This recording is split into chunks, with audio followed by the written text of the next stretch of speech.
Today's episode is brought to you by Bevel. Father's Day is around the corner, and what better way to surprise Dad than with the first and only shaving system designed for coarse, curly hair and sensitive skin. Get Pops a Bevel. Get $30 off a 90-day supply of the Bevel shaving system when you visit getbevel.com/friendzone. It's time for Dad to start shaving smarter with Bevel. This week's podcast is also brought to you by Aptiv. Aptiv offers on-demand audio fitness that combines the guidance of a trainer with the perfect playlist, so you can get personal training anytime, anywhere. You can even track your progress and access all of your workout data thanks to the Health Kit integration in the Health app. Sign up today at Aptiv.com and get a 30-day trial free when you sign up for a monthly subscription using the promo code FriendZone. That's Aptiv, AAPTIV.com, and use promo code FriendZone. Welcome to the Friend Zone. Every time I'm in the zone. My name is Dustin. I'm Francesca, also known as HeyFranHey. My name is Assante. This is the Friend Zone. Let's start the show. Don't touch my hair,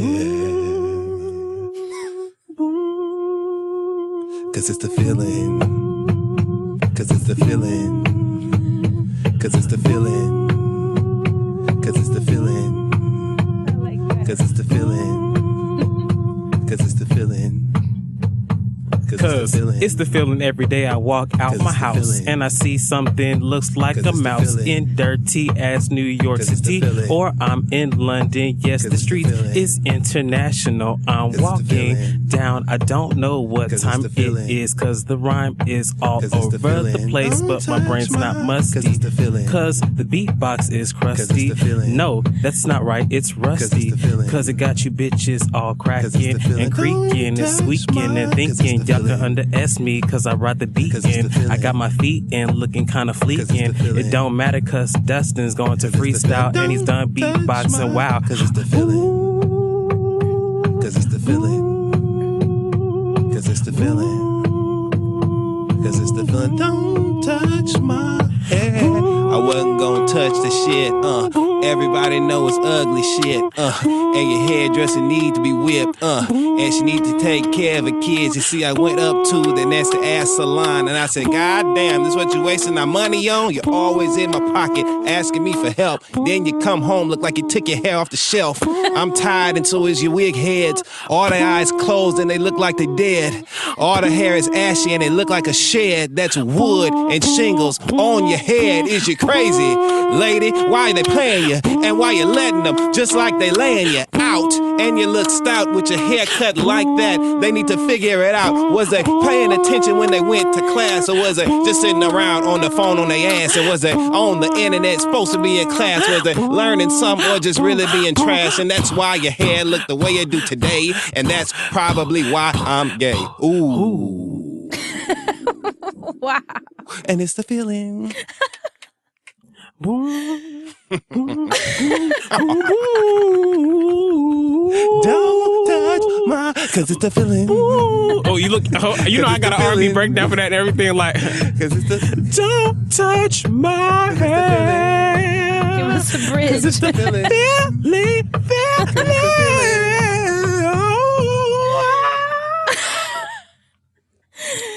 Not the look away. Yeah. Look, you. If I had these headphones on, you know what was next. Holding the ear, okay. Looking for the note. Holding the phone, okay. I'm up. We up on them. Like Betty Wright on Holy Key. Betty Wright sang the shit out of Holy Key. Holy. I was like, God, she sang from the feeling. Betty Wright was singing Holy Key. And did you see her perform? Was that the BET Hip Hop Awards where she did it live? And she was out there like dabbing and shit, like with DJ Khaled. Y'all didn't see that? No. Now, first of all, we gonna give respect where it's due. Betty Wright is a legend, right? Don't blame Mr. Charlie. Mr. Charlie is just a man, and he's doing the best he can. That's what Betty Wright said on After the Pain. That's your homework this week. Betty Wright is a legend, but we still gonna laugh. It's the point that I'm making. So when they perform Holy Key live, and you know how DJ Khaled be so into it and intense, so he was like throwing and thrusting and holy key, and Betty Wright was right there with him. Wow. She had on like a black. See, you know how like black women of a certain age, when they go into special functions, they wear like a sequin jacket and like some wide leg sheer pants or something. You know that outfit. You know that look. Yes. She had on like some of that shit. It was like like a top with the shoulder out or something. But it was a great performance. But Betty Wright was going off. Anyway, welcome to the Friend Zone, your weekly look into all things mental health, mental wellness, and hygiene. Because who in the hell wants a musty brain? Not me. So, hey, friend. Hey, Dustin. What's happening then? Y'all look so cute today, by the way. I wish I could see their outfit. You do too, friend. Ooh. Coming from a black woman that's black and shows herself. That means okay. What is this, week 5? And I ain't say nothing when you walked in. I didn't want to lead with that. See, I wanted to let you live as a black woman before you reported today. Week 5, y'all. I'm telling you, you need to be a tan influencer. For real. Anyways, how was your weekend, y'all? It was good. It's real good. Happy Memorial Day belated to all those that we lost, and we was celebrating in memoriam of. Okay, I told y'all intention matters. So you motherfuckers that was eating barbecue and shit and drinking and telling kids to sit down and quit coming in and out the house and shit and turning meat over on the grill, your hearts better have been in the right place. It's a reason for the season, literally. What did y'all do? I did. You know what? I rested. I went to really dope. I actually was in the studio this weekend. Ooh. I was on IG Live for a minute from the studio. I hit, I dropped me a hot little 16. Are you serious? Yeah. At a studio in Brooklyn this weekend. So that was super dope. Oh my God. Oh, shit. I'm ready. I worked. I actually had some other work to do this weekend. So it was a busy weekend for me. I wasn't frolicking and fraternizing like I wanted to. What about you? Well, actually, we know where you were, Asante. How was London? Across the pond with the Furious One. Yeah. London was so much better than it was last time, I must say. I got food poisoning the first time, so this time around I was like, just don't let me get sick, Lord. And my prayers were answered. Thank you. I did go out and I enjoyed Nando's. I got to see the city. It was great. I got to see a lot of people from the States over there, which was amazing. So it was good to see some old people, some new faces. And actually, I just loved being in London this time. Like, I hated it kind of, and I was like, good riddance. And I actually did pray to the Lord. I don't have to be there more than 5 days at a time.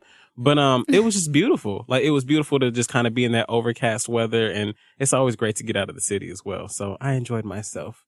I love London. How was your weekend, friend? It was good. I mean, I basically worked all weekend. We're finishing up everything for Jamaica, the Jamaica style, right? For Kingston, which is next week Sunday. So I'm excited we actually head over to Jamaica on Wednesday of next week. So dope. I'm excited to get that going. Those of you who still haven't grabbed your tickets, it's on supernaturalpopup.com. But yeah, that was pretty much it. I literally worked and slept and binge watched a little on Netflix. Yes. You know that mean your tan about to pop back even more than it is, I know. Right? It's going to be the rejuvenation. Oh, summer 7 tan. Look, I hope you get you a tan before we go out to London ourselves, because we all will be out in London in August. Yes. So, and I heard the VIP, I saw this shout out, they call Shout Out London, right? Yeah, the Shout Out Network.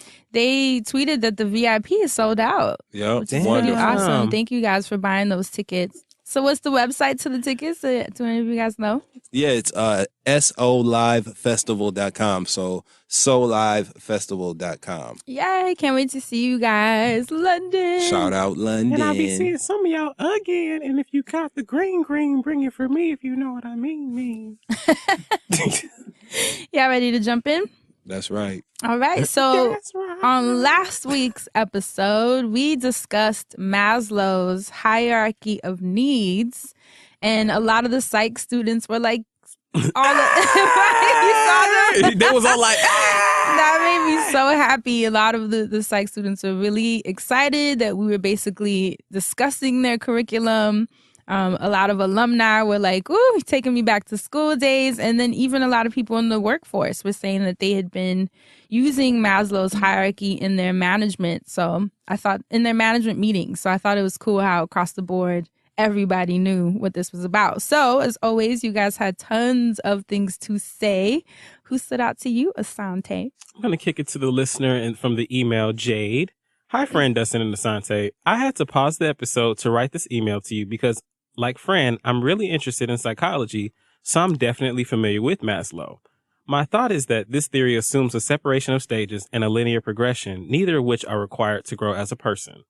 I think there are different areas of development, but I think I can confidently say that most people don't become physiologically satisfied and then financially successful before they decide to make friends or engage in creative or spiritual pursuits. It just doesn't work that way. I think we are a whole people, and so fully neglecting the higher areas of ourselves to focus on deficiency needs or vice versa is unrealistic. Our lives don't happen in segments. They happen in a flow where one area thrives and another falls behind or develops new needs in a continuous evolution. We are continuous works in progress. Just my 2 cents. Jay. Nice. I thought that was very I interesting. like that. She took me back to school. Okay, right. She should have called it a nickel. Why you playing yourself talking about just my 2 cents? Okay. She should be like, just my nickel. Just my 2 cents. Okay. Look, just to know how much it's worth that she gave you more than that, okay? Yeah. What about you, friend? What you find over deal. There? I feel like she called us cheap. Dustin. I actually had 2. No. I had 2. I'm the Dustin of the show today. I had 2. All right. I was watching Kevin Hart. Anyway, so on Twitter, Frankenfurter PhD said, certain philosophical disciplines like Soc and Psych developed as the study of Western capitalist white folks. So it doesn't surprise me that Maslow would order the hierarchy this way specifically because it maintains the socioeconomic hierarchy. Anyone who deviates is the problem, i.e. poor people, people of color, and confirms that even if we're flourishing based on different standards, we're still deviants. So I thought that was interesting because and you know what, a lot of people actually hit me saying something similar, that they felt that Maslow only studied the 1%, which at the time was just white men, and basically based it on the money they were making, you know, their socioeconomic mobility and power, and sort of cut out anyone who didn't fit that mold. So like Frankenfurter PhD said, it was just another way to make the rest of us who are marginalized and sort of outside the lines feel like we'll never achieve those hierarchies. You ain't gonna be shit. Especially when culture and class and just the different backgrounds we have weren't included. So I thought that was interesting. And then lastly, on SoundCloud, Ramble said, success is subjective. I don't think it's fair to think someone isn't a go-getter or the like if they do not have the same drive as another at the same point in their life. If someone is comfortable doing with a certain level of success, why does that mean that they're not motivated? People are individuals born in various circumstances, exposed to their own situations, who respond, if ever, to intrinsic and extrinsic motivators differently. And that was based on, remember when we were saying, why is it that some people are super motivated to ascend, whether you believe in Maslow's hierarchy of needs or not, but some people are so motivated to cover the physiological needs, but also the more emotional and spiritual and I guess the higher level needs on his pyramid. And then there's some people that are kind of cool with just covering the basics and just taking each day as it comes. So that, I think that's obviously based on that part of our conversation. But I will say my only concern is people's motivations are so affected by their circumstances and their neighborhoods and the people they're around or who they grew up watching. So I guess my bigger question would be, how much of that is nature versus nurture, which is like the whole other conversation of how your environment affects you and whether you're a product of that or if you just intrinsically really just are happy covering the basics. I think that'd be a hard thing to measure. But I do think it'd be an interesting episode. What about you, Dustin? All right. Out here in these streets. Oh, in these streets. Jennifer Holiday.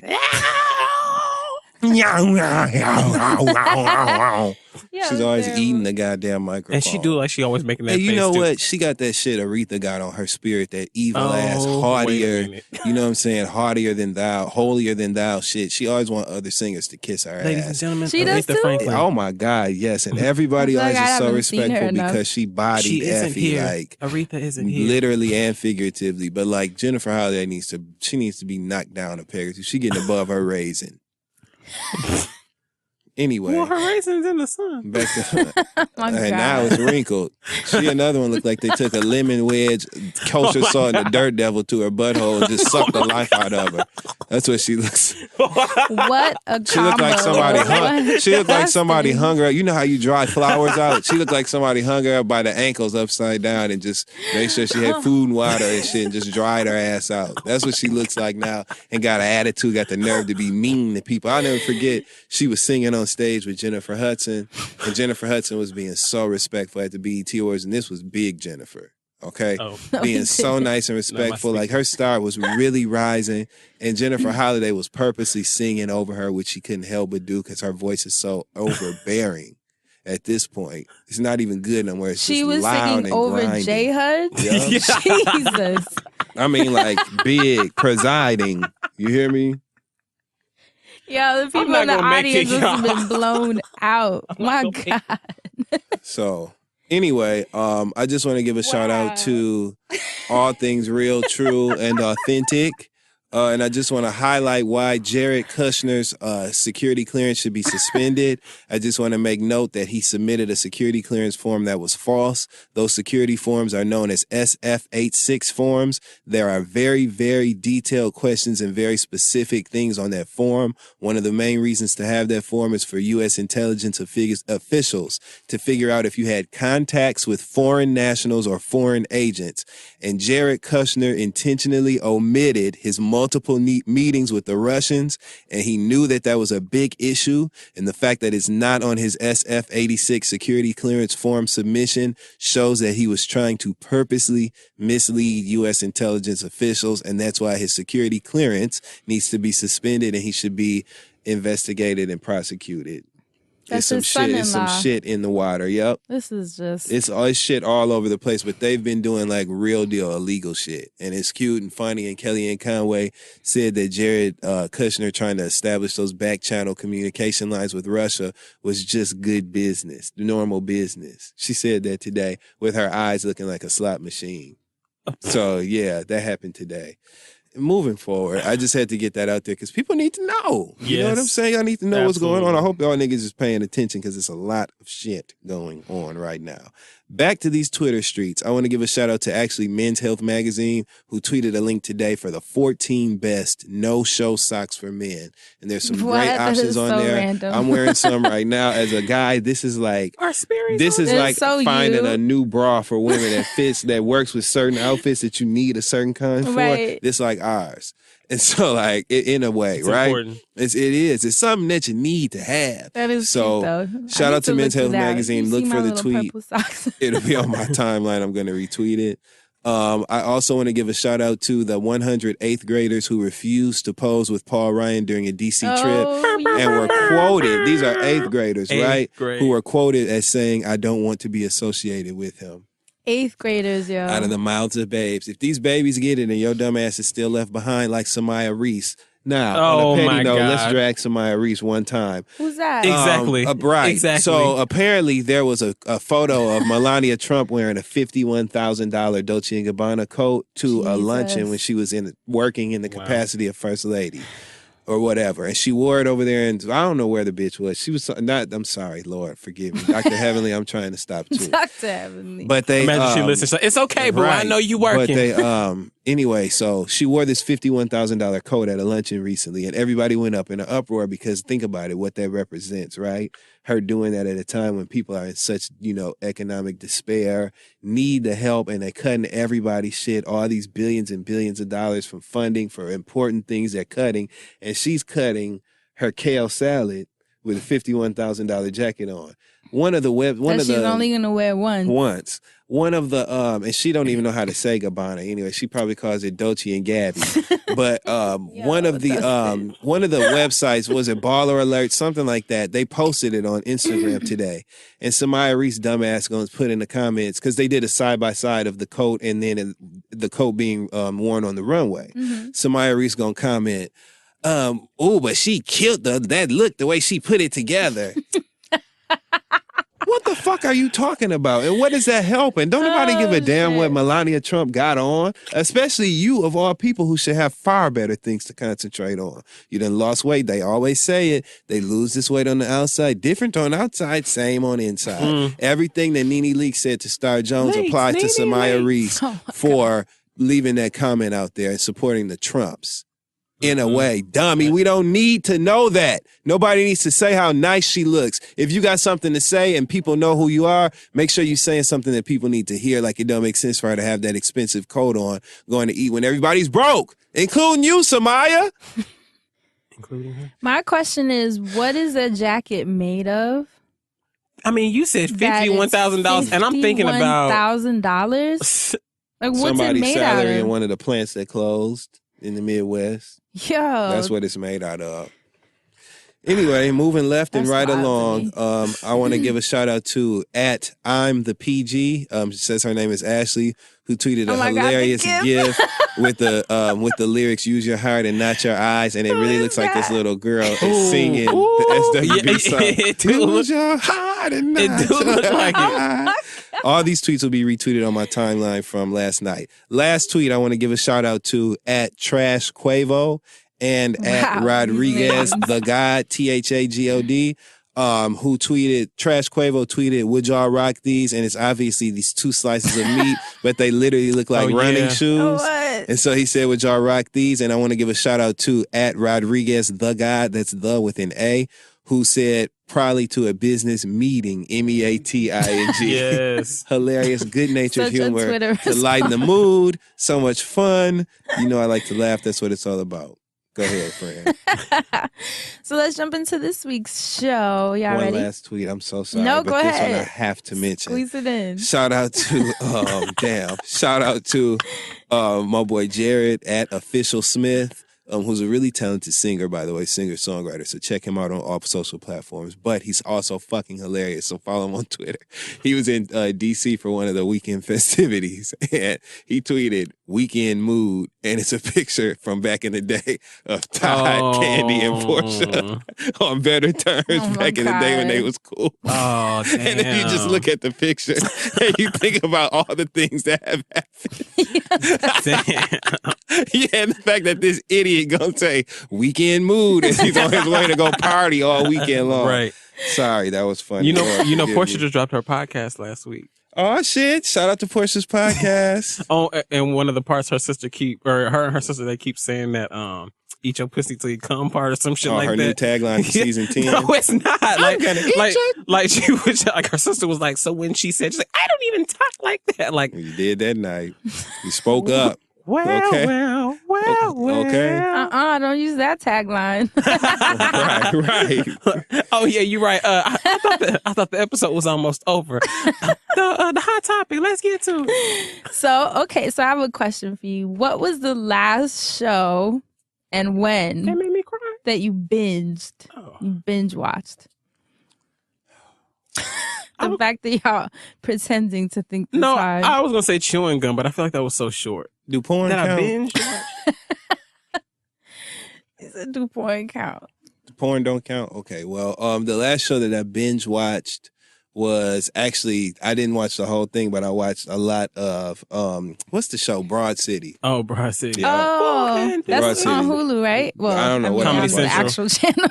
Somebody had a Look, fire I'm the stick, same. but I was watching The it. fact me and you were like, no, the Roku. Yeah. I only knew that it was Comedy Central because of that damn song. It's like, meow, something I was weird. nervous But outside watching of that, it on that fire stick, but it was so funny. Thought I that shit couldn't was- I couldn't stand I up saw for the what was first right at the season. moment. you thought the face was gonna run. That's what I was watching. Right. When he said that dog looked like Judith Light.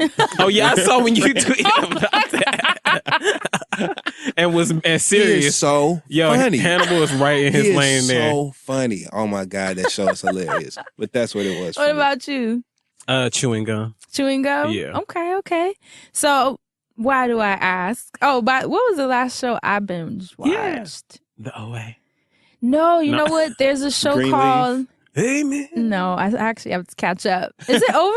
Yeah. Oh, see, I didn't even realize. You're going, ooh, The friend. Handmaid's Tales? I think Yes. it's called. It's on, I don't know what channel, but it's a It's on Hulu Hulu. original. That is bananas. With Samira Wiley. I've been meaning to watch that. Have you watched? Mm-mm. I seen the promos for it. It looks good. It looks great. It's a dystopian, it's based on a book actually, where it's like this totalitarian theocracy, meaning that basically religious people knock the government out the park. That's and why they take wearing that over. red. They got them red things. Yeah. So they take over, and basically women, our rights are like taken away. And I mean, I don't want to ruin it for people watching, but it is incredible. I'm like fascinated by the creator of it. I'm like, how do people come up with this stuff? But it's really, and then Samira Wiley's in it, and she does a great job. So that's a cool one. That was what I binge watched, even though it's still, I think it's a couple more So episodes you ain't caught left. up on Unbreakable Kimmy Schmidt? I saw only watched that Lemonade. for No, yeah, to see that. I only watch it for him. I literally only watch really for want Titus. him to have a spin-off. Right? If it No was shade, just Titus' show, and you know what? But how does he not have his own show by now? He gotta be He does coming. have He his is own show. It's so- called The Unbreakable Kimmy Schmidt. That's Titus's show. Yo, he is so damn When I tell funny. you, season 1, I fell in love when he was waving off to get that bus. And then, like, everybody was being nice to him when he raised his hand. And then, because he was a werewolf, he's like, as a Yes. black man, I can't catch a cab. And when he was a werewolf trying to catch Yes. a cab, the damn woman was like, can you hold my baby? The cop was like, do you need directions? But niggas, psst, I never. love him. Sidebar, one thing about Samira Wiley. I saw a movie over the weekend that she was in where she played like this computer hacker. And they were playing like this internet game. It was the craziest shit I had ever seen. find Like out the this name of internet that. game. You guys, that's exactly why I'm bringing it up, because I can't remember the name, but I know somebody out let there me check will. my IMDb. She I brought wanna be she's added. playing like this computer whiz. These guys, these kids get hooked on this internet game. It becomes super real, and they're living this game. And each one is trying to complete these dares. And she plays one of the computer whizzes. She's so versatile as an actor. That's so dope. She plays so much different shit. Especially because she's on the Nerve. Handmaid's Yeah, Tale. it was so good. It's called Nerve. Yes, and it got on my last one. That's why they only call it. That's why they didn't call It's it new? Nerves. It was No. last year. A high school senior finds himself immersed in an online game of truth or dare, It's good. where her every move starts to Where become did you watch manipulated it? by an anonymous on community demand. of watchers. Oh. Shout out to Time Warner's expensive broke back cable ass. That's what Time Warner should be Broke back called. They cable break your ass. back every month. But that movie was good. Go ahead, Fran. So this is why I asked you guys. I saw on my feed on Twitter this article pop up written by Julian Kimball, and he's a writer for Fader, and he's a young black dude, and he wrote how I tried to escape reality. To stave off depression and anxiety, I began binge watching TV, but I could only elude the pressures of the real world for so long. That was the title. So the first line is, "I'm fine" is the biggest lie I've ever told. Damn. Exactly. So you guys just have to read it. Like I said, it's on the Fader. You can just look it up. Julian No, Kimball. read it to us now. Right, the whole 3-hour episode of The Friend Zone. right. But what I loved about the article is that he brought up this whole new binge watching culture that I think everyone is a part of. I don't really know who's not binge watching shows, unless you just don't fuck with the computer, and that's a whole different thing. And I was trying to remember, was binge watching started with Orange is the New Black? Was that like the first show that kind of introduced that? to the masses. People who, that was the show. What happened was the show became so popular that a lot of people got Netflix and got into streaming television shows like that. Because of that. And that's what got the ball rolling. Yeah, it definitely was. Yeah. Netflix. But here's my question. Well, it was definitely Netflix. So I don't remember binge watching anything ever. But did Orange is the New Black introduce the binge watch? Like, here are all the episodes of the season, and I wonder if it's them or was it Netflix that started it with Orange is the New Black? I think it was Netflix that started it with Orange is the New Black. If I'm not like mistaken. as a test, right? Wasn't Orange is the New Black their first original series, right? Yeah. Interesting. I didn't remember that. Okay, so that makes sense. Because I was like, who started? Was it the show that was like, we want to put out, like our content this way, where people just Where watch the whole Beyonce season? too? Remember she put all the Because then after that, it's been, you binge watch everything. So basically what Julian was analyzing was the fact that his article was showing the correlation between how many hours he binge watches and how much worse his depression and anxiety feels. Well, what is he watching? And that's the thing he was saying. He was like, it's not even that he's watching terrible things. He said, for example, I searched for happiness through fiction, watching shows like Martin and X-Men, the animated series. He said, we'll come back. No, I was just about to say, I be binge watching anime like it's shit, escapism. It's a way for you to be like, okay, I don't feel good in this side of my life, so let me kind of either escape into laughing or escape into other people's lives, which is, I think, what reality TV kind of like fulfills for most of us. You can kind of like almost laugh at other people's misery. I would look and forget your own for a couple hours. Monday night at whenever I had been mad at somebody, I would go back and binge watch like a season of like Housewives Who Married to Medicine or something. I'd be like, this nigga ain't gonna call me back. I don't give a shit. And I would just start the season.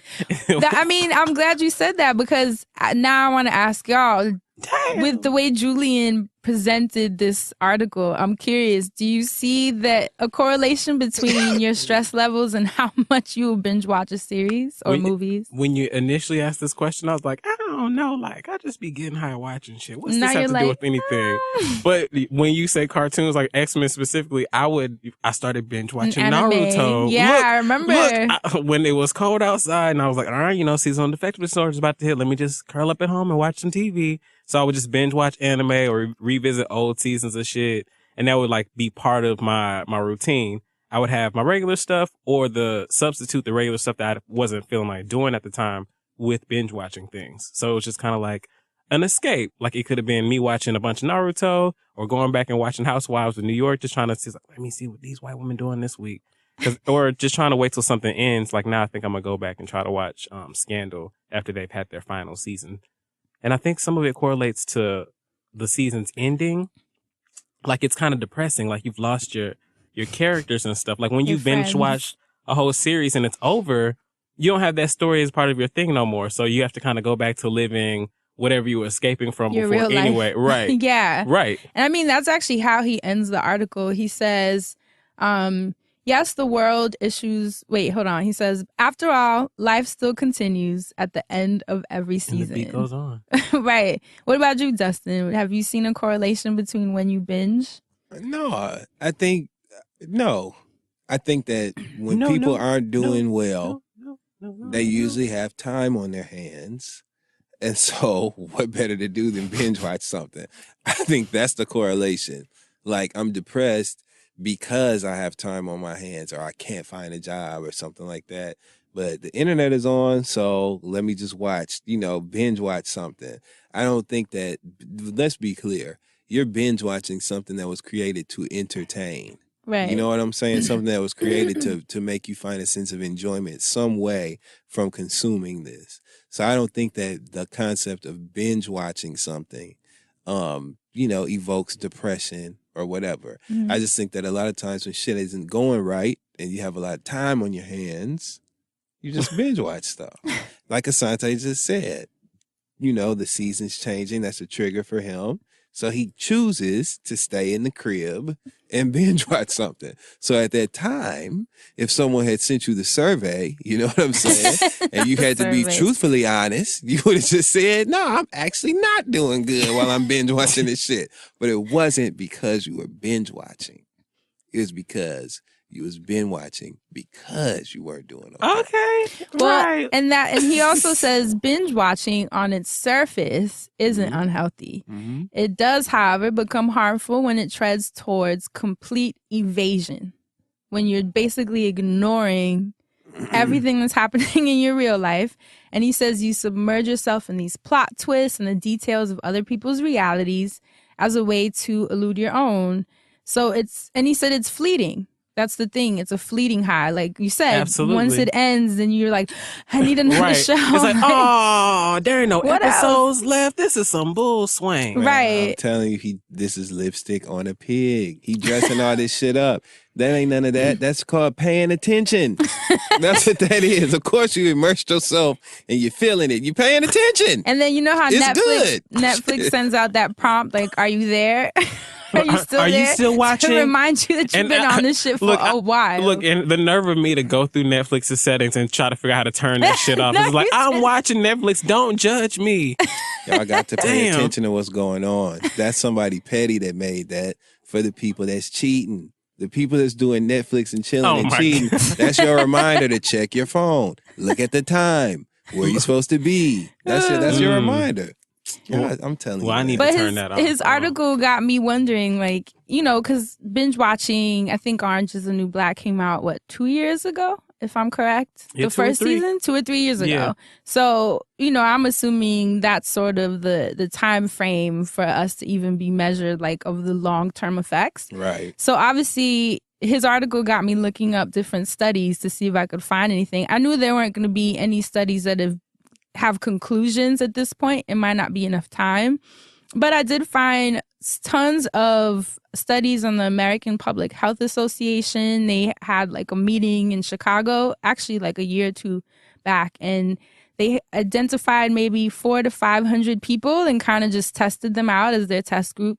And they did find that the people who were binge watching the most, who were kind of who were logging in the most hours, did have a higher inclination for depression and anxiety.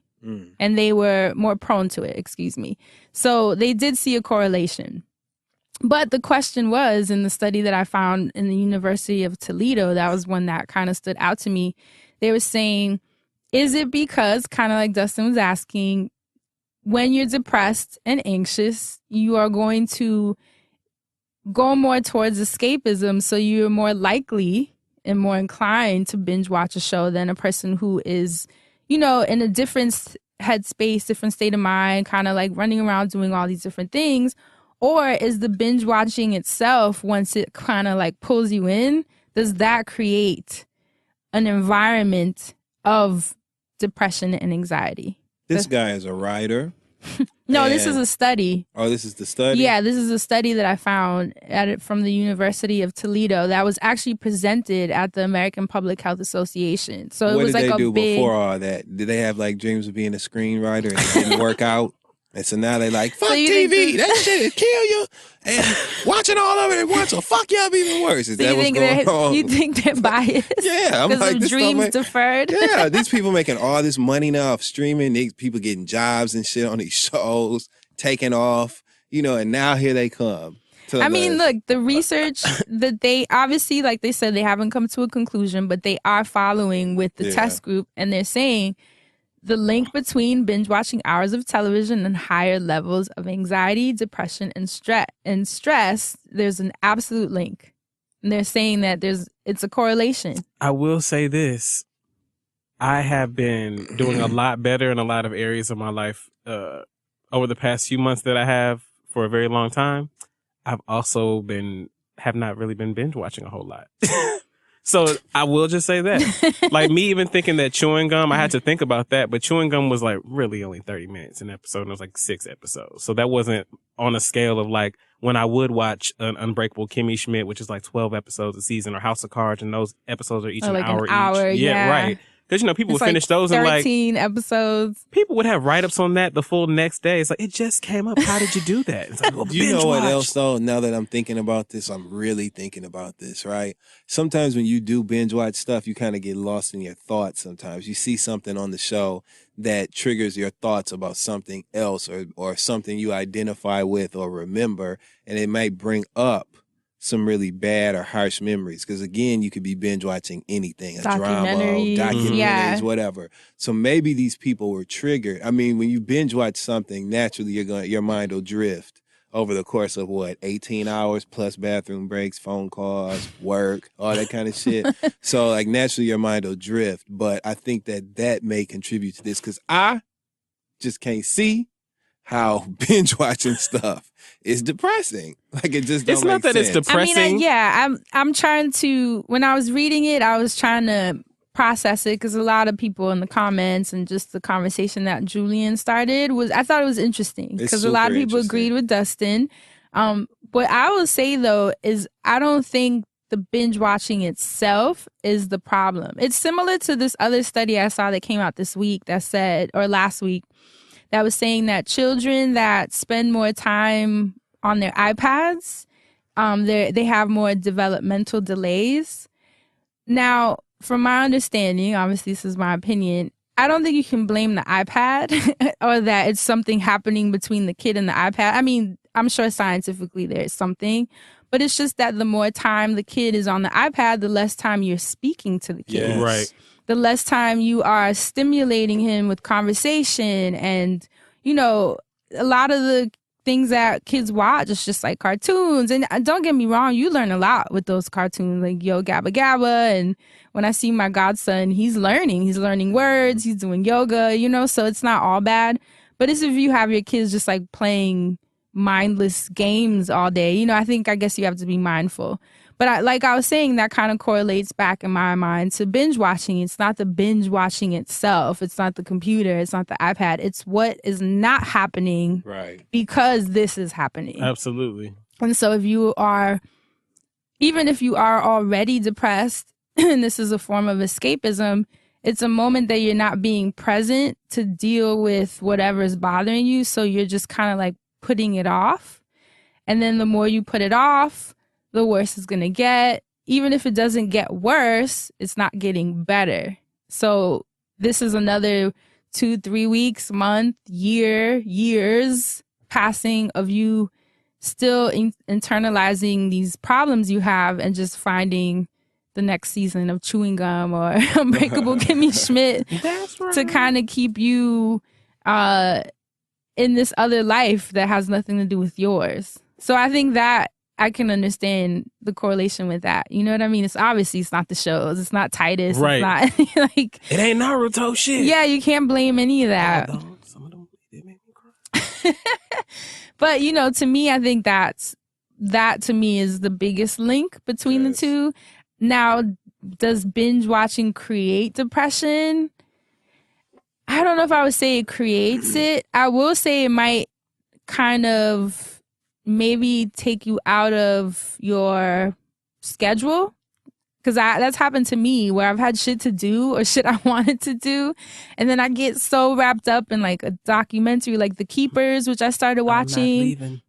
Yeah, and I noticed that if I'm wrapped up in these stories, like he was saying in the article, like, you know, you get so like woven into these tales and lives, you almost like have to like fight yourself. You're like, okay, one more episode. And then before you know it, it's 2 more and 3 more. And then you don't Hours get later, done. You're like, oh shit. Yeah, you don't get done what you needed to get done. So I can see how it's just a straight up distraction more than anything. And if you're a procrastinator, which I have very easily can fall into procrastination, it's just my personality because I'm so laid back. I'm like, oh, I'm just going to sit on the couch for 5 days. Me too. Yeah, so that doesn't help me. It doesn't help me create a better schedule and manage my time. So I think, you know, it doesn't help. That's probably the biggest link I could see. Okay, so now plot twist. What about the apps that we've used or encouraged other people to use too, where it's like the meditation, what are they called? Insight timer and all that. Yeah. Is it the same effect as binge watching? If I'm sitting here for hours, guided meditations, right? Mm-hmm. If I'm listening to that over and over again, I wonder if it's the same thing. Let's do a motherfucking study and let's figure it out. Our own study. Let's figure the it out. University of the Friend Zone. Yep. I would say no, because when you're listening to a guided meditation, they are encouraging you to tap in and be mindful. So you're in a conscious state. You're aware. Yeah, you're aware of what's kind of floating around in your mind. And usually they prompt you to think about those things that are floating in your mind and how to breathe through it. And it's a way to kind of be present. Whereas you're binge watching a show, you're not present. You're in a mindless, unconscious state of, you're a zombie. You're wherever they are on the screen. You're wherever Frank Underwood is in that scene, totally wrapped in what's going on in his mind and not what's going on in yours. Right. So porn would be like the intersection of the two. Right? I mean, listen, porn is like you're stimulus, completely though. Stimulated, and you're in present. the person's mind on the screen and completely where they are and what's going on with them. It's the perfect intersection of the two. I mean, I have my feelings with porn, but what I will say, because it has to be, no, not that. That is not what I meant. We know, Frank. That is not so that coming. Bite your tongue. No, you didn't bite your tongue. Okay, let me rephrase that. Can you rephrase that? I have my thoughts on porn. There's really no way to phrase this sentence. But I will say it's a form of stimulus. Mm-hmm. And stimulus is what keeps you present. And you have a choice with stimulus. Either you wait for...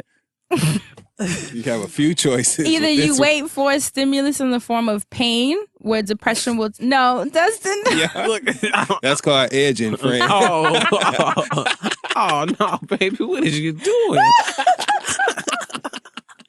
This is the worst scientific study of all time.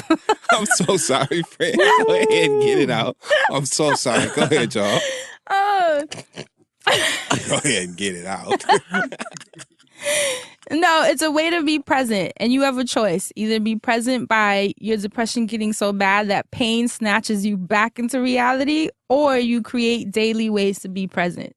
Your choice. And then escapism is in the middle. Yeah. That's literally it. That's literally it. It's your choice. So something like Insight Timer and those apps that we've suggested, even taking baths, was actually, I won't go into that now because that's what my wellness segment's going to be. I want to discuss the difference between escapism and self-care, because I think people confuse the two a lot online. They'll be like, I'm binge watching House of Cards season 5, and then it's like hashtag self-care. I'm like, that's not, that's not self-care. But anyways, so what do you guys think though? Do you guys think that, I think him sharing this though was really interesting because I think we're all binge watching. So it was a universal topic. But do you think it's that deep? Yep. I think I'll put it like this. In layman's terms, he's on to something. Right. Okay? Because there is something going on. And binge watching doesn't just have to be TV. I binge watch YouTube.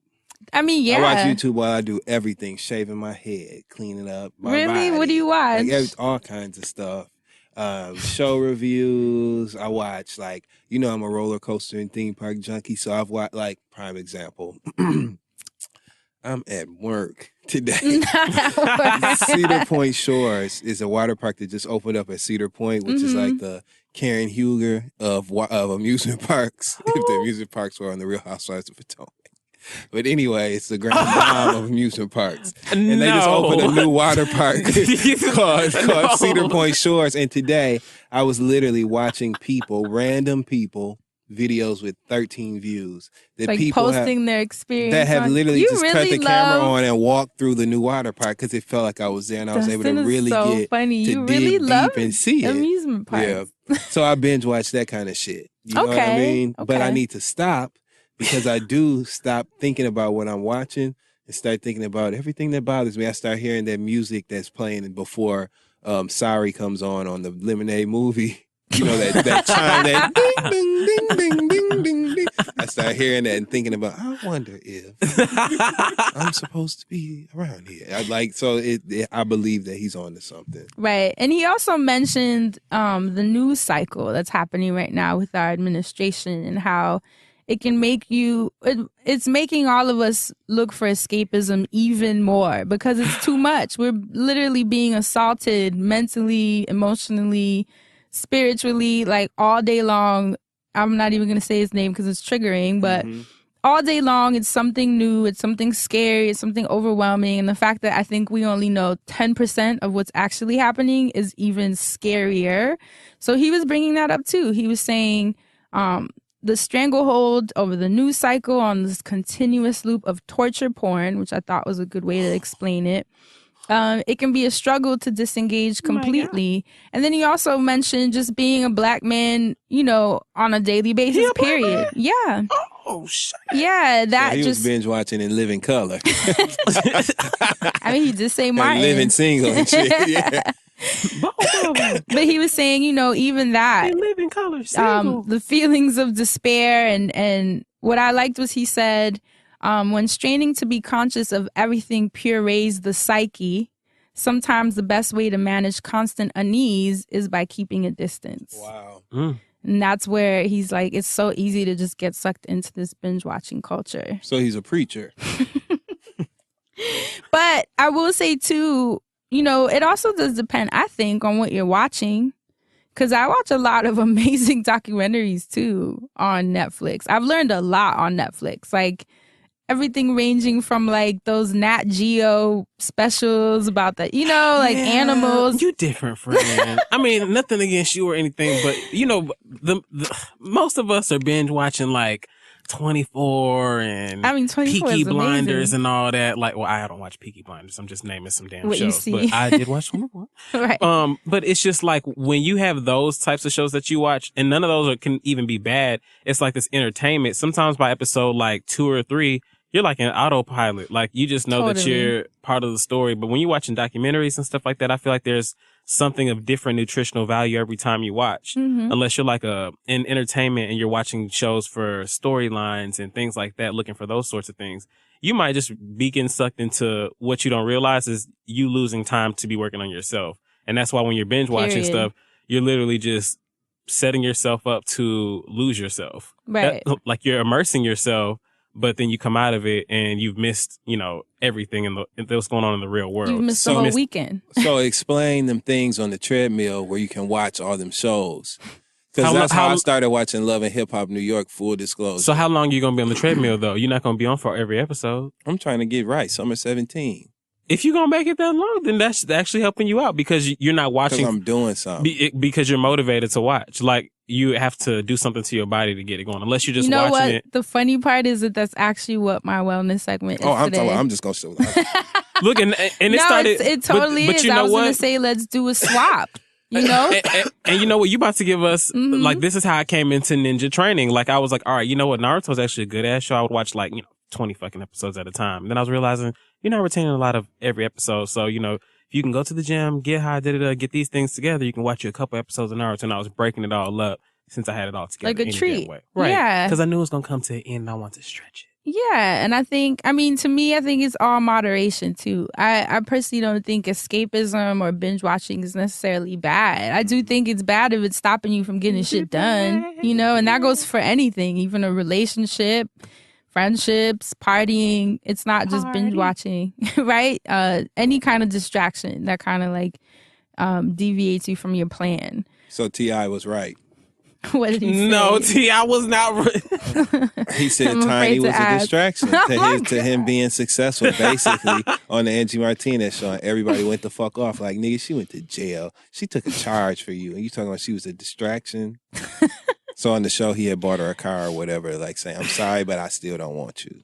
Oh, my God. Yeah. T.I. But, check out the article. Of course, we'd love to know what you guys think. Are you a binger? Do you do it in moderation? What you been binge watching? Yeah, and let us know too so we can watch. I asked on Twitter too. I was like, what was the last thing that you watched that was amazing? And it had like 300 responses, 300 or 400 responses. Now them people I can't ask that kind of question on Twitter. Why? You know what my 300 responses would be like? What? A bunch of if I asked them what kind of stuff they just watched that they enjoyed. Come on now. The whole Nikkei cruise episode. Good thing he coughed over that. But I definitely want you guys to check out the article and let's talk about it. I'm curious to see what you guys think. It's very interesting, very thought-provoking, and it's a great conversation to have and something that people should talk about. Yeah, and self-reflect on too. I definitely think you guys should look up the studies too. Definitely. There were tons of studies.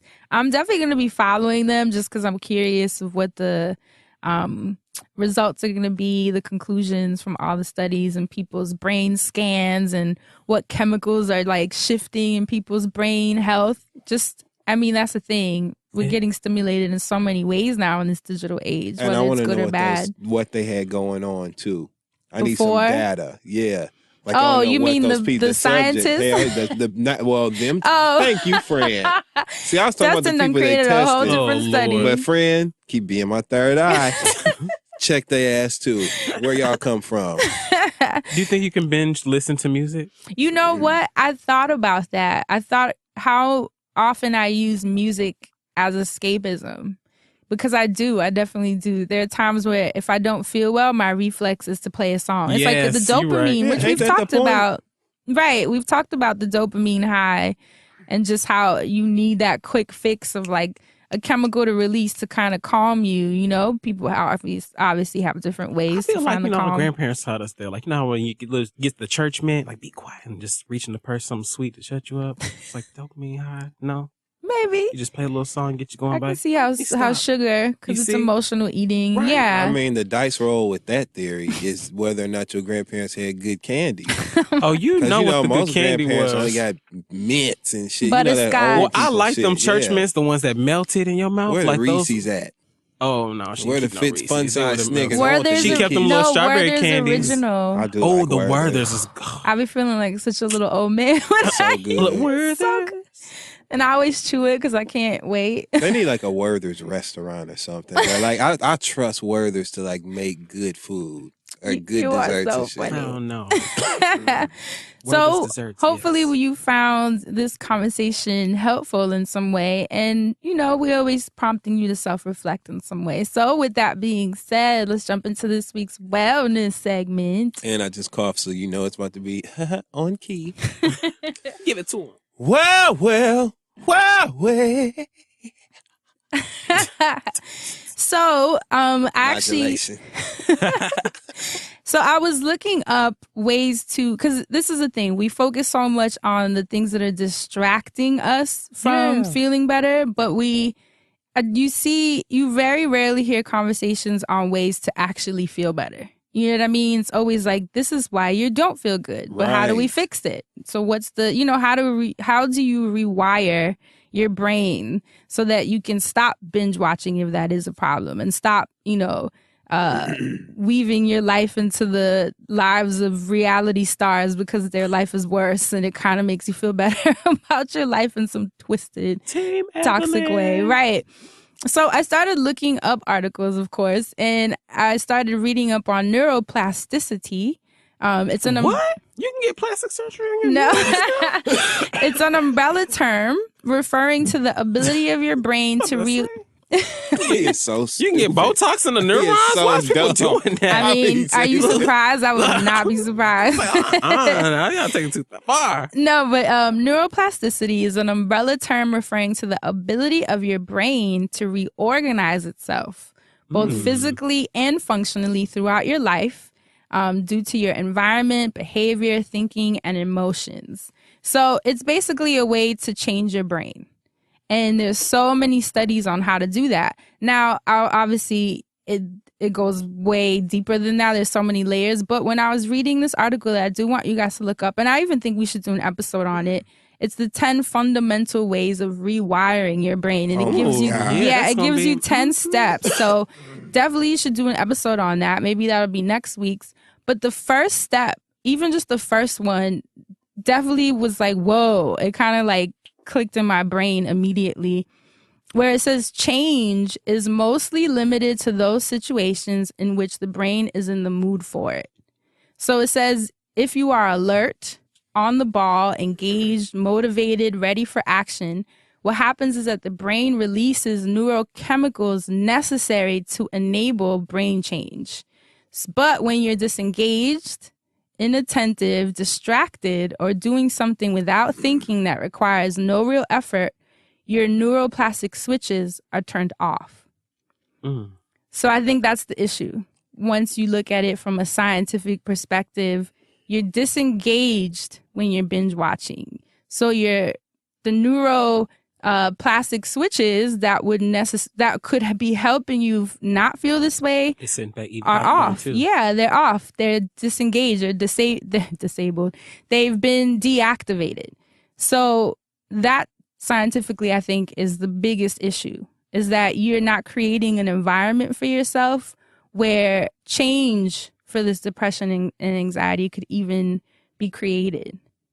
What were you going to say? I think this is a wonderful information. Mm-hmm. And I used to work in an environment where the people who were employed there did the same thing over and over and over again. And a lot of them had done that for like 15, 20, 25 like years. Factories. And, yeah. I didn't want to say that, but yeah, that's what. Well, no, I mean, my mom, yeah, that's was her what first it was. job. Because I just don't want to offend anybody, what I know for sure from being in that environment, yeah, and seeing these people work like that, and seeing them not mature beyond certain things, and just knowing that they have been doing these jobs for 30 years, and this makes perfect sense to me. Right. It's like they literally have pressed pause when it came to certain developmental things or certain changes in thought, all that shit. So I know for a fact I've witnessed it. Yeah. Yes. So, I mean, this article, and like we said, we'll do a whole episode on the 10 steps, because that was just the first one. And I thought that one was pretty profound. It's simple, but it's something that you overlook. Like, I'm not creating an environment for change. I'm creating an environment that's completely unconscious. And that's why nothing in my life feels different. You know, so something as simple as binge watching every couple of weekends, to you, it might seem fun. But on a neurological level, these transmissions are not hitting the way that they should be. So it's just something to think about.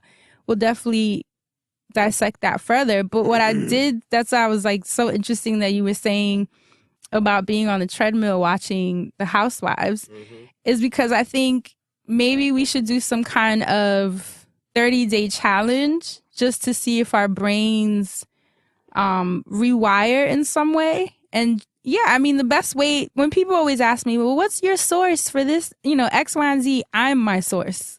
I don't need a book to tell me, I don't need a scientific journal. All I need is to see something being said, and then I put it to the test, and I'm my source of if it works or not.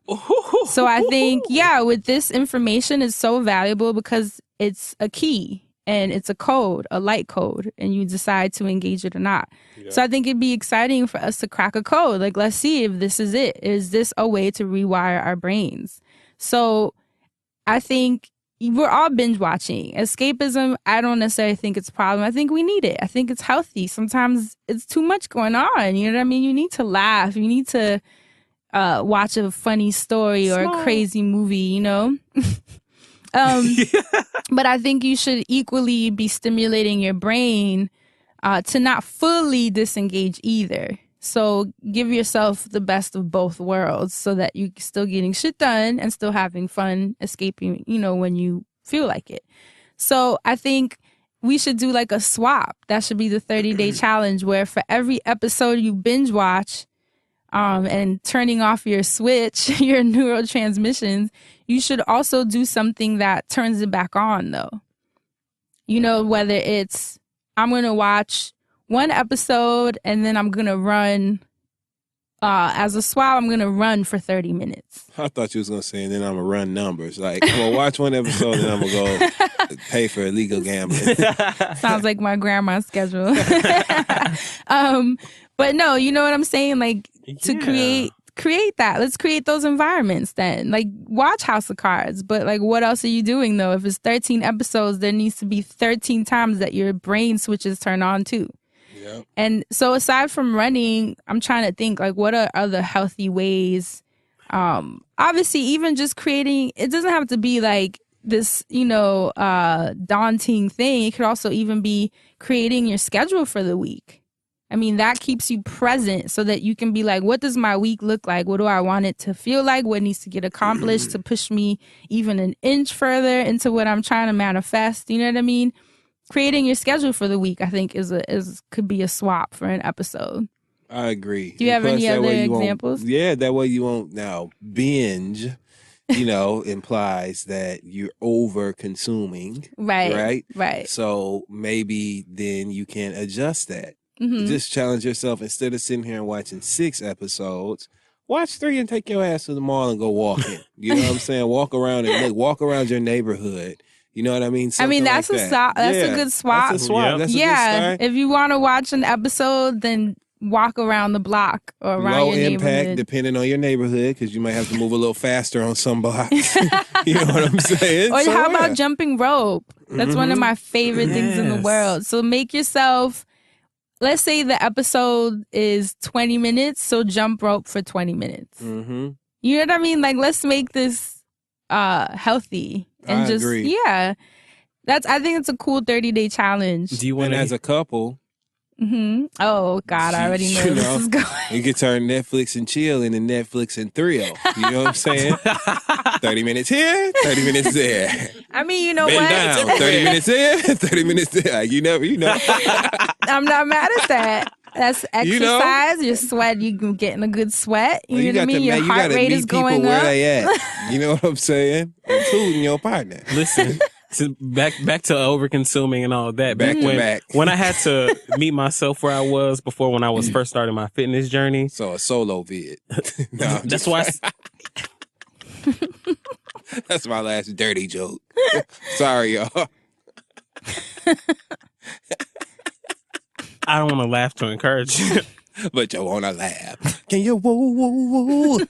You know you want to laugh. Look at your shoulder. Asante's shoulders are shaking. For the listeners who can't see, I'll commentate. So one of the things that I used to do was, because I always at one point said, Popeyes is always going to be in my diet. So I'm at least try to. No, so listen. You got to be real with yourself when you setting goals. So at the time I was like, all right, so work around if I'm going to do this desires.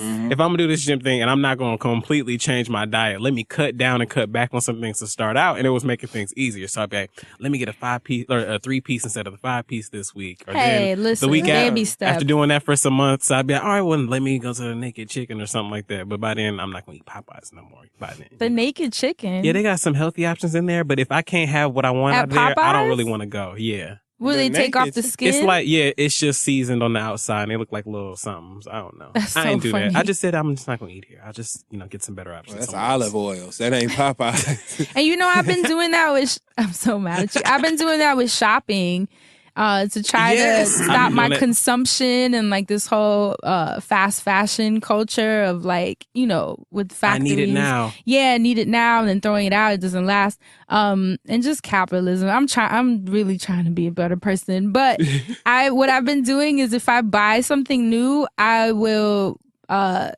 donate something that's already in my closet. Yep. So it's like a swap. If I'm gonna buy something, I have to donate something so that there's not just this closet full of shit that like you don't even really wear like that. You just always need the dopamine high of needing something new. There are literally 3 or 4 pairs of shoes I just keep shuffling around that I never I wear have things in my closet with tags. Like that's how I know I have a problem. Like things that I've never worn. The other day I took stuff to the Salvation Army and it had tags. I was like, I never wore you. Mm-hmm. I bought you to be in my closet. Like what am I thinking? And that's what made me have to switch, turn them switches on and off. Like there's unconscious shopping where you're just buying to buy, and then conscious shopping where I'm buying because I need it for something specific. Yeah, so let's play with our chemicals, y'all. Let's play with our brain a little bit. But not for real though. For some of y'all listening.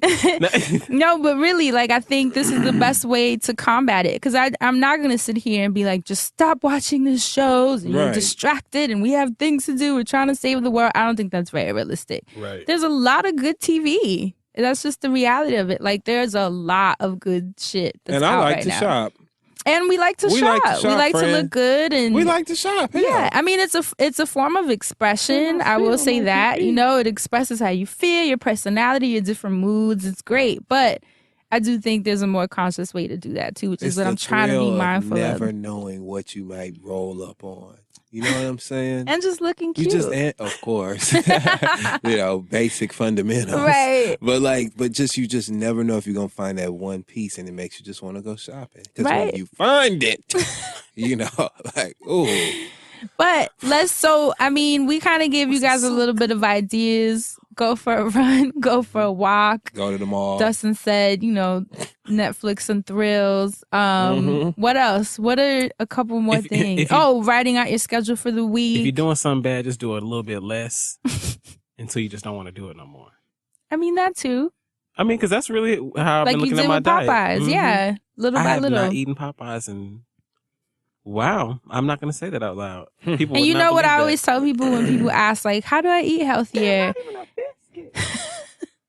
I always say it's not so much about, I don't believe in elimination diets where you just like, what can I eliminate? I think you have to incorporate health into your diet, and then slowly the health starts boxing out the unhealthy things, because your body's it's like your brain, with like we were just saying, the chemicals start shifting and suddenly your body's like, I don't really need this much of this fried or sugary thing, because your nutrients are kind of like developing a new palate in a way. You know what I mean? Especially when you look at all the things that you want. How? Every day I get breakfast at this diner across the street from my office. To the point where I go in, look at the man, he nods, I leave, come back and pick my food up. I don't even wait no more. But I always get French toast, scrambled eggs with cheese, and sausage patties every morning. I don't care. Anyway, but I normally put salt on my eggs and cheese, and I sprinkle a little bit on the French toast because it's salty with the sweet. But today, I didn't feel like going in the kitchen area and getting the salt, so I was like, you know what? I don't need this damn salt. And this breakfast is about to be just as good. And it was. See?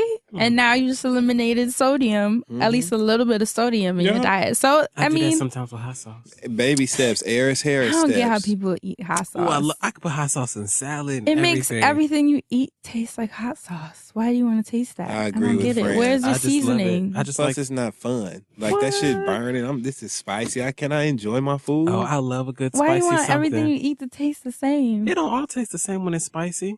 Yes, it does. No, it don't. You ain't never had... Oh, never mind. You have seafood. Look, more for me. It don't even matter. But anyway, so that's something to consider. Just swapping. Let's see. Let's try it. Because it's about to be June. When is June 1st? Tomorrow. Is it? Well, when they hear it tomorrow. Oh, well, perfect timing. Is June 1st. That's the best way to start a 30-day challenge. And just starting from day one, clean slate. So binge watch all you want, but just make sure that there's a partner habit that you are forming that is also allowing you to manifest what you need to be manifesting on the side while you're, watching Master of None, which was so good. But anyway, so many damn shows. That's it for this week's wellness segment. I hope you found it useful and helpful. I think it was great, friend. Wasn't it fun? I like today's show. That's so, nice. Asante, now we move on to Mr. Music Man. It's the Music Man. What you got for us What's this week? in his head? It's an iPhone. And here I go. Well, this week's Music Man segment, we're doing an icebreaker. And this icebreaker comes all the way from across the pond. I was kicking it with Claude. Oh, with my baby. Shout out to Claude Kelly, one half of Louis York. My boo cake. That decided to ask a crazy ass question at this party we were at. Oh, no, I'm scared now. And so I said, you know what? We're on 2 days this week on the Friend Zone. He said, do it then. So here we go. So icons are usually off limits. Oh, boy. People take it too damn personally. So if you knew you wouldn't lose any respect, any friends, or your job, what is disclaimer? What music icon would you admit you just don't get? Oh, Jesus. No, I can't do that. Oh, no. And so now when he says just don't get, so when he asked the question before, it was kind of like some of us were just saying, like, who you don't really fuck with or who you just didn't really get into and whatever the reason was. So one of the people, I should not be answering this question. But so I'm just giving you one of the answers. Mm-hmm. One of the people that I said was Tupac, right? Because, Tupac was widely known and respected, but let's be real. Look, and that's the point I'm of this not game. judging you because you said no judgment when you asked the question. So I'm playing along. But I literally had to remember that we friends and Look. this is a show, because it was I wish y'all absurd could've seen to his me. You face. know what I'm You saying? But literally what I might lost say your might be breath. absurd to you. Exactly. Because I have an answer. Okay. So, you okay. know. So what's your answer? No, go ahead and make your point. Now I can make my point. So in Atlanta, we had like a lot of crunk music God, that was and hilarious. ATL were on the radio, but we still had respect for the Biggie and the Tupac and all that. Mhm. But if you was listening to the radio at the right times and certain things, you were just like, all right, that's going to change. And then you listen to what you listening to, which was cassette tapes and the booty music at the time. So Right. Tupac, growing up in that era for me down south was not like the biggest thing. But, I still respect him in Poetic Justice and all that. And I still respect the legacy and he that was. It just wasn't like my thing. Like some people would be like, yeah, I know. I can name 3 Tupac albums, 5. Da, da, da. And you really ask them, they're like, I don't really know. I just, everybody loved Tupac. So, but Tupac was one. That was yours. That was one. I'm still thinking. What about you? Okay, so I'm just going to say it. Britney Spears. Sorry, I've never understood the fascination with Britney Spears. For me, if I can identify like something about you that is, I don't know, just something. If there's an undeniable talent there, if there is something that makes you special or stand out, then I get it.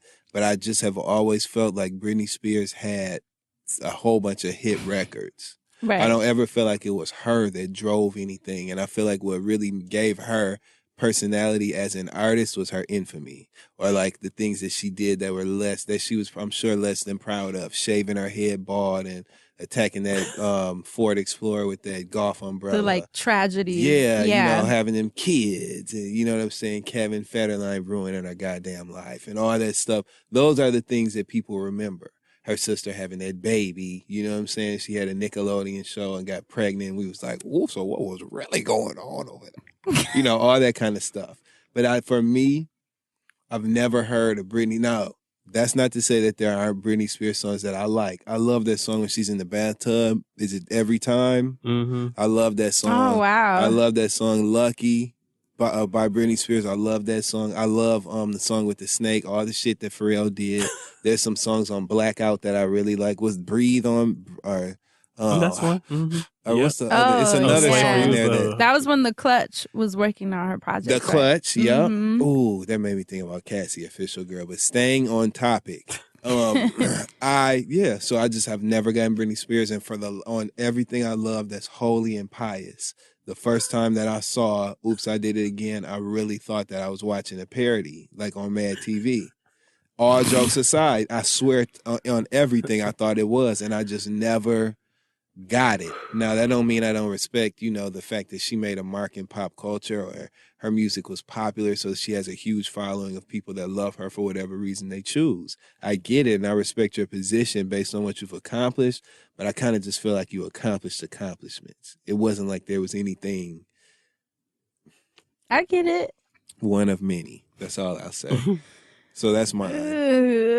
I'm glad I didn't even have to. I was going to ruffle y'all feathers, but I'm glad you already knew how it was going to be when I asked the question. Because I was actually going to say somebody just to see how you was going to react. Who? I was going to say Mariah Carey. Oh, no, don't do that. Right. Oh, no, baby. Oh, no, but right. That's see how Mariah that is got an look, icon. Look, no, but I know. You can back but, that up. Well, no, with You know what I'm everybody, saying? Everybody has their I'm opinion. afraid to say who I want to say. It was funny what I said. Can't do it, y'all. What I said to Cloud Y'all need to was, be like, it was hard for me to pick initially because for what I said to them, I was like, well, I think that everybody, like, as an artist has something cool to say. It's just some of us got into more people than others. What should I like about I mean, Britney? also, I think with music, what you either should you like connect about- or you don't. I don't fucking know. Right, exactly. It doesn't necessarily take away. I, as a former Britney stan, can't even tell you what you should have liked about You're her. a former 'Cause Britney stan? Oh, absolutely. I think I have absolutely told the story about how when Hit Me Baby One More Time first came out, how I printed out those lyrics in like the 4th or 5th grade and took them everywhere. Like, hell Are yeah. you serious? That is so yes. cute. I can respect And that this is when because your he hair was was straight. Oh, I need the visual. that's not part of the visual. Thanks for kicking it up again another week that I will have to live this. That was the best story you've ever told. Okay, so Especially when they were tweeting us the picture. moving past the hair, right? This is my Sure. thing. I can understand that. You was in the 4th or the 5th grade. God, I don't you know wanna what I say mean? who mine Impressionable. is. Okay. All you needed at that point to be like, I guess, to buy in was a melody that you could follow and remember that was You trying to catchy. sell this to yourself. Yeah. And so I'm Okay. thinking that's why you were a fan, unless you can tell me why you liked her. I think she's Like, an what did you- incredible entertainer. What? How? How?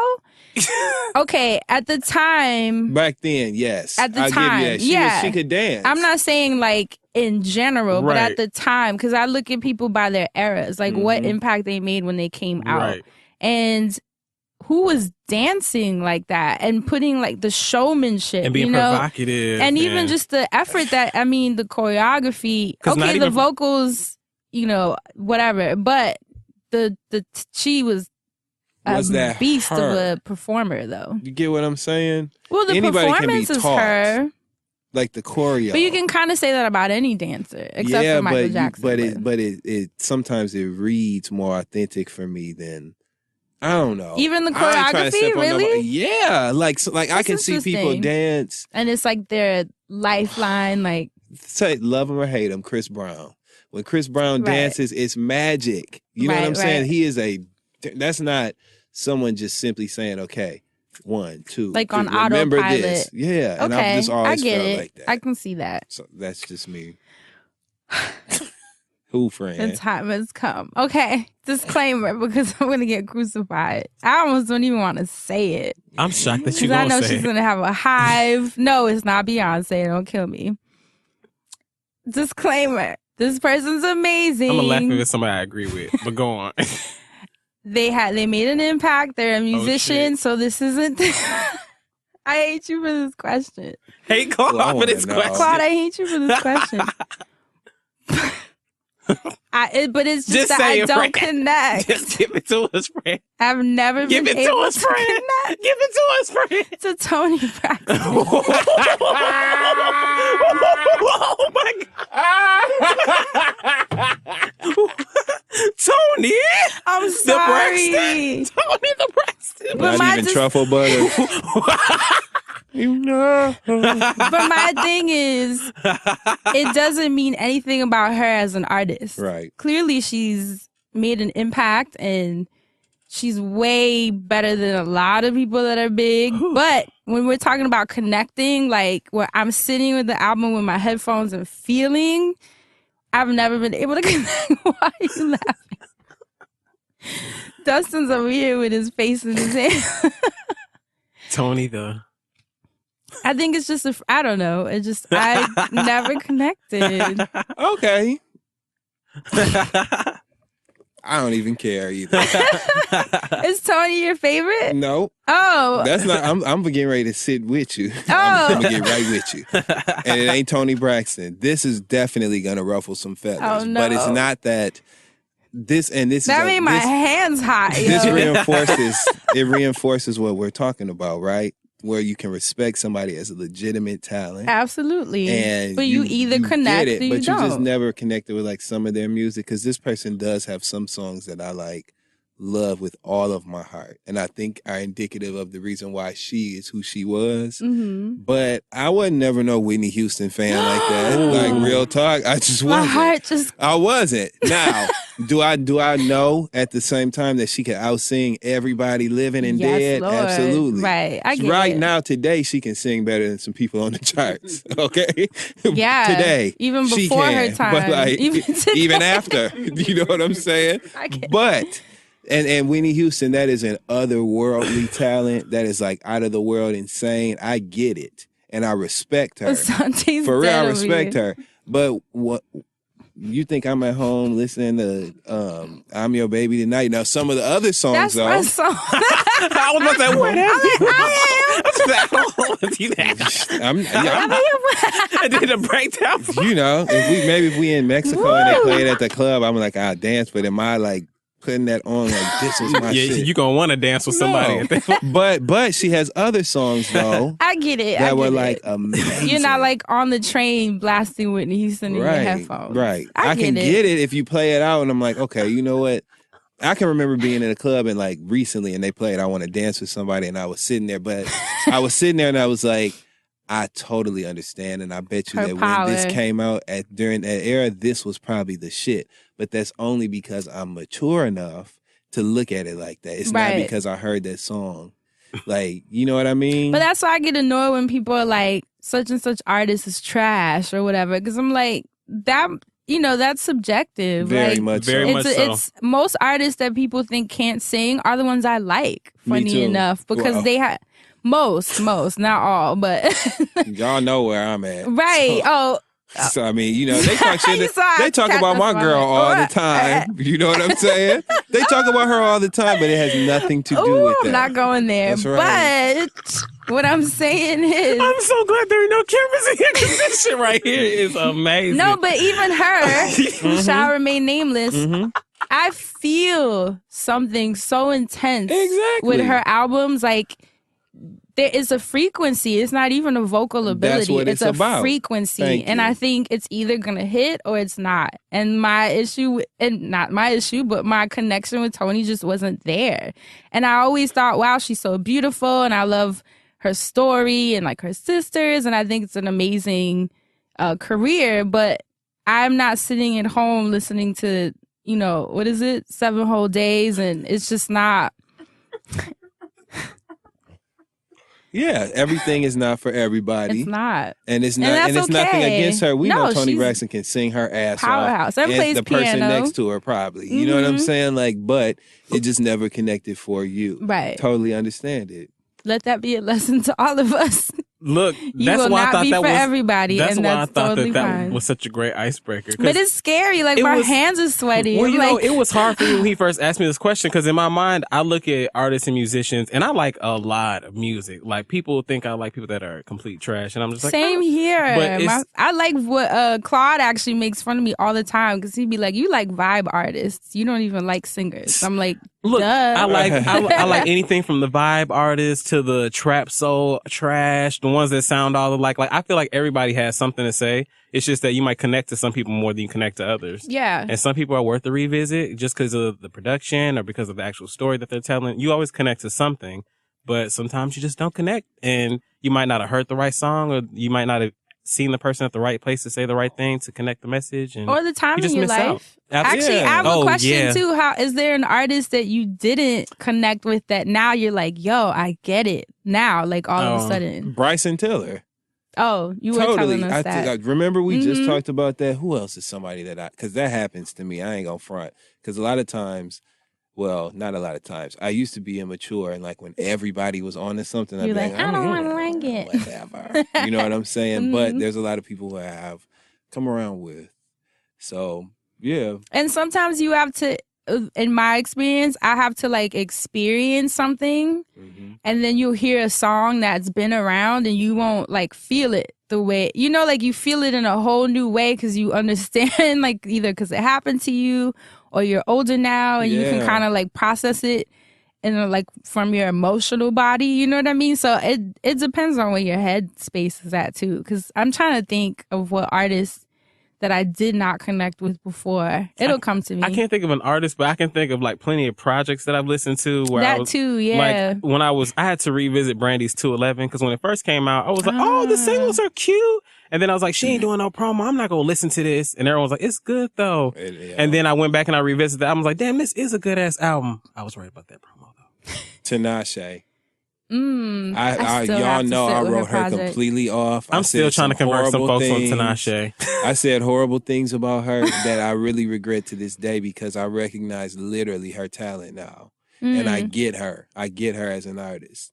Now, there's some changes I would like to make. Absolutely. I would like for her neuroplasticity to get cracking. Absolutely. But do I get it now? Yes. Do I regret the things that I said? No. Yes. So, like, Dustin. Yeah. Woo, this was a heart-racing challenge. Right. Sorry for them toes we stepped on, but it is what it is. How do you want it? So does anybody, who have y'all been listening to? Any listens? We should call this part, like every time I do the music segment, if I'm not featuring a bunch of artists, it should be like the listens lately. Listens lately. Hashtag. Hashtag listens lately. These are the listens lately. Let's see. I've been listening. Oh, shout out to everybody and their mama that were telling me to listen to Black Tuxedo. I checked out they had a project by DJ Charisma Presents Tap In. That was the one that I heard like a few months ago. But they just recently dropped a new mixtape, or I want to say album, but it's on their SoundCloud. It's called ABA, Art by Association, and it's Black Tuxedo, but it's BLAQ and then Tuxedo. They're kind of on that same like vibey sample, trap soul wavelength, but some of the songs is really, really dope. So give them a little listen. And I'm also listening to Bryson Tiller's new project. I heard it, yeah. What'd you think of it? I like Run Me Dry. Run Me Dry? That's my favorite. Because I think, I feel like Afrobeat is the next wave. And please don't get me wrong. I don't want people to be offended. I know Afrobeat is a wave all on its own. Right. And it does not mean that because the Americans are... y'all just now got that. Exactly. And y'all want to say, let me not be that person. We remember it's a wave. Look, we remember last summer that AOJ song. Line 4, 656. Like, we know it's a thing. Right. And Wizkid been out here. Right. So I'm not... And you know Drake just did another song with Wizkid. Really? Yes. Cute. I wonder if they're going to do a whole So don't let me be a mindless American by saying that. But what I'm saying is a wave in the sense that now everybody is starting to use Afrobeat production. Omarion came out with a track. Don't you laugh every time I say it. And then Run Me Dry is that the Bryson Tiller song that kind of has an Afrobeat influence. And Drake been putting out these Afrobeat songs, I think the past 2 albums, right? Dude, has Drake and Bryson Tiller worked together? Not that I think they should just do something together. Just stop doing all this apart. And well, actually, I don't want Drake to do too many things with too many people. But you know, say whatever, just don't lie to me. I love Bryson Tiller's music now. I'm telling you, I didn't get it cute. at first, but I love it now. I like the project. It seems like how I said More Life was like the B-sides for Drake's Views. Mm-hmm. I feel like this is like the same thing because this is still like along the lines of Trap Soul, but something new, I guess. But he makes, what's the song where he's like, even B and J are going through it? I don't know why I laugh every time he says that, because I could imagine Beyonce cringing, like, little boy. Right. You don't shut your ass up. For my marriage. You don't know what we going through, and you don't know if your career going to make it. So think about which one of these things you care about. Right. Do not compare our marriage to your Twitter, honey. Hello. Right. That's what I imagine her thinking every time I hear it. There's this artist named One Oak. He put this song out a long time ago, but it's called Lost and Found. But I've been playing that a lot more lately. I'm like, it's like 1-OAK. Like, I'm sure you've seen it. Yeah, it definitely sounds familiar. Oh, and I've been listening to Lil Yachty. I tried. I'm only on the first track. I liked it, though. He's got the first song. I'm not going to lie. The album sounds the way that it looks on the cover. Like, have you seen the cover? Mm-hmm. With the kids, with everybody looking different. Like, I did like that. He does a whole bunch of different vibes. Like, I'm like, is he supposed to be, you know how people are like, is he supposed to be a rapper or what? Because he does a lot of that auto-tune sing thing. The one you played me, yeah. Yeah. Well, I won't say who I think it sounds like. It sounded like it was going backwards. The problem is we putting too many artists on nowadays, and everybody is easily put on because they sound like somebody else. Like, we're not giving flowers to people. Which is the usual with the music industry. But I've noticed they chase formulas. They don't put on creatives. But every time we even go on and try to promote like a lot of these independent artists, like they don't get to move a lot. Like even me sitting up here last week talking about India. Like people know who her, but she still isn't like put on because she hasn't put out that record to sound like somebody else that's out right now, which sucks. Yeah, I mean, that's the perseverance of a true artist who's really being themselves. Because India Shawn makes great music, and I don't even be chiming in like that. So y'all know it's the truth. Like she really, Galaxies is a beautiful song. I've had it on repeat. I know my neighbor's tired of it. It is so good. I've actually been on my white radio. Ooh. Feist is back out. Okay. I'm a huge fan of hers. And Washed Out is back out. Oh, I was listening to Washed Out last night. So definitely check them out. You and Die, friend. Right? Definitely check them out because that was a nice vibe. Switch up. That's it. I'm trying to look through. Rita Ora. Let me stop. Yeah, stop. No, I actually didn't. What you on, Napster? Shit. I'm literally scrolling through my Spotify new releases. But let me tell you who I've been revisiting lately. Who? The one, Sincerely Jane, a.k.a. Janelle Monáe, before she was the poppin'-ass actress that we know her as. Crystal has me revisiting that project. Which one? On Twitter, I asked... The Archandroid? I asked, what song do you go... What's your go-to song where you need to feel a natural high? And Crystal said Electric Lady. Oh, yes. Yeah. So that made me go back. Yeah. So go listen to the albums before that. Okay. Specifically the Archandroid, because everything before was split up into like suites. Like the Archandroid was suites like 3 and 4 together, I think. But there's a song called Say You'll Go, which I think you'd really enjoy if you haven't heard it. It's like the second to the last track on the album. I used to love Sincerely Jane. Oh my God. That was my That jam. was one with my audition on it. I don't know. When she was like, never mind, I can't recreate covers in person. I don't know why I did that. That's why I stopped. I was like, no. You would have to do like 7 poses. She loved putting a bunch of herself on the cover. And I love it too. It's always so great to look at. Poppin'. Remember that one video she had with, was it Erykah Badu? And Queen? Yeah, and it was like a bunch of her in the video. Mm-hmm. I was having a moment. It was like binge watching. I got lost in the damn video when I was watching. Trying to figure out which Jane you wanted. All them black and white things spinning around. I was being hypnotized. I'm like, and then the music had you. Wow, wow, wow, wow. Oh yeah. Sorry, friend. Well, that's it, right? That's it for the music, man. That's it. Listen to the music you can. Thanks again to Bevel, the first and only shaving system designed for people with coarse, curly hair, and sensitive skin, for supporting this week's podcast. Up to 80% of black men and women experience razor bumps, which shocked me because women were experiencing those razor bumps. And up to 30% of all men and women experience razor bumps as well. You don't have to be a part of the statistic anymore when you start shaving smarter with Bevel. 9 out of 10 Bevel customers continue to come back because they see the results. A clean shave that leaves their skin smooth and reduces razor bumps and irritation. You know your old man is tired of that same last-minute gift you get him on Father's Day every year. So surprise him with something he'll appreciate. Get Dad the Bevel shaving kit and tell him it's only for his head. Right now, you can get a $30 off of a 90-day supply of the Bevel shaving system when you visit getbevel.com/friendzone. That's GETBEVEL.com/friendzone to get $30 off a 90-day supply of the Bevel shaving system. Shave smarter with Bevel. Now we move on to TV Land. All right. I keep hearing Kevin Hart. This week, we're trying a little bit different of an approach, right? And so I want to discuss Laura Govan's Fix My Life.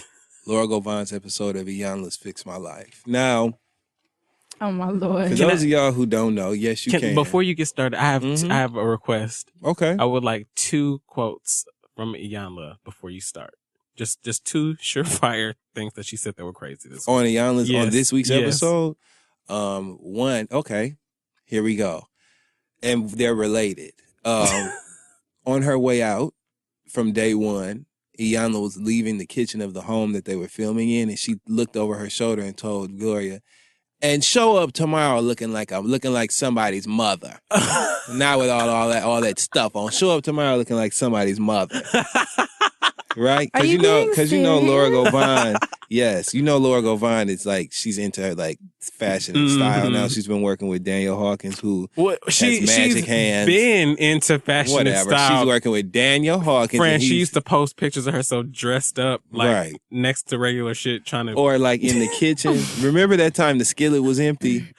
Remember that time she said she was cooking, but she and then also when you zoomed in, totally different, right? Because absolutely. I remember, I haven't watched since she's like who she is now. I'm like, what's the right word? Since that first season. But I do remember the first season, which is where I actually watched the show, and I'm like, that's the same person, right? Wow.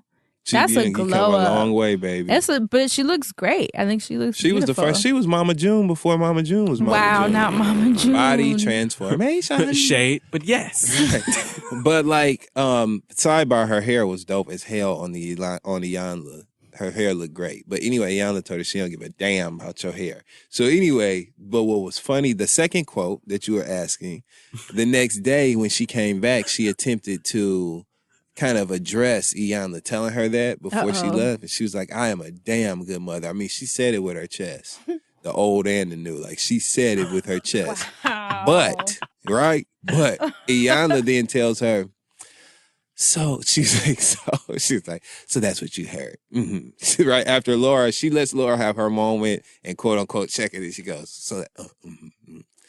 so, you know, at some point, either you're going to get the lesson, or either you're gonna get the lesson, or you're gonna get caught up in how your feelings being hurt. She's like, now which one is it?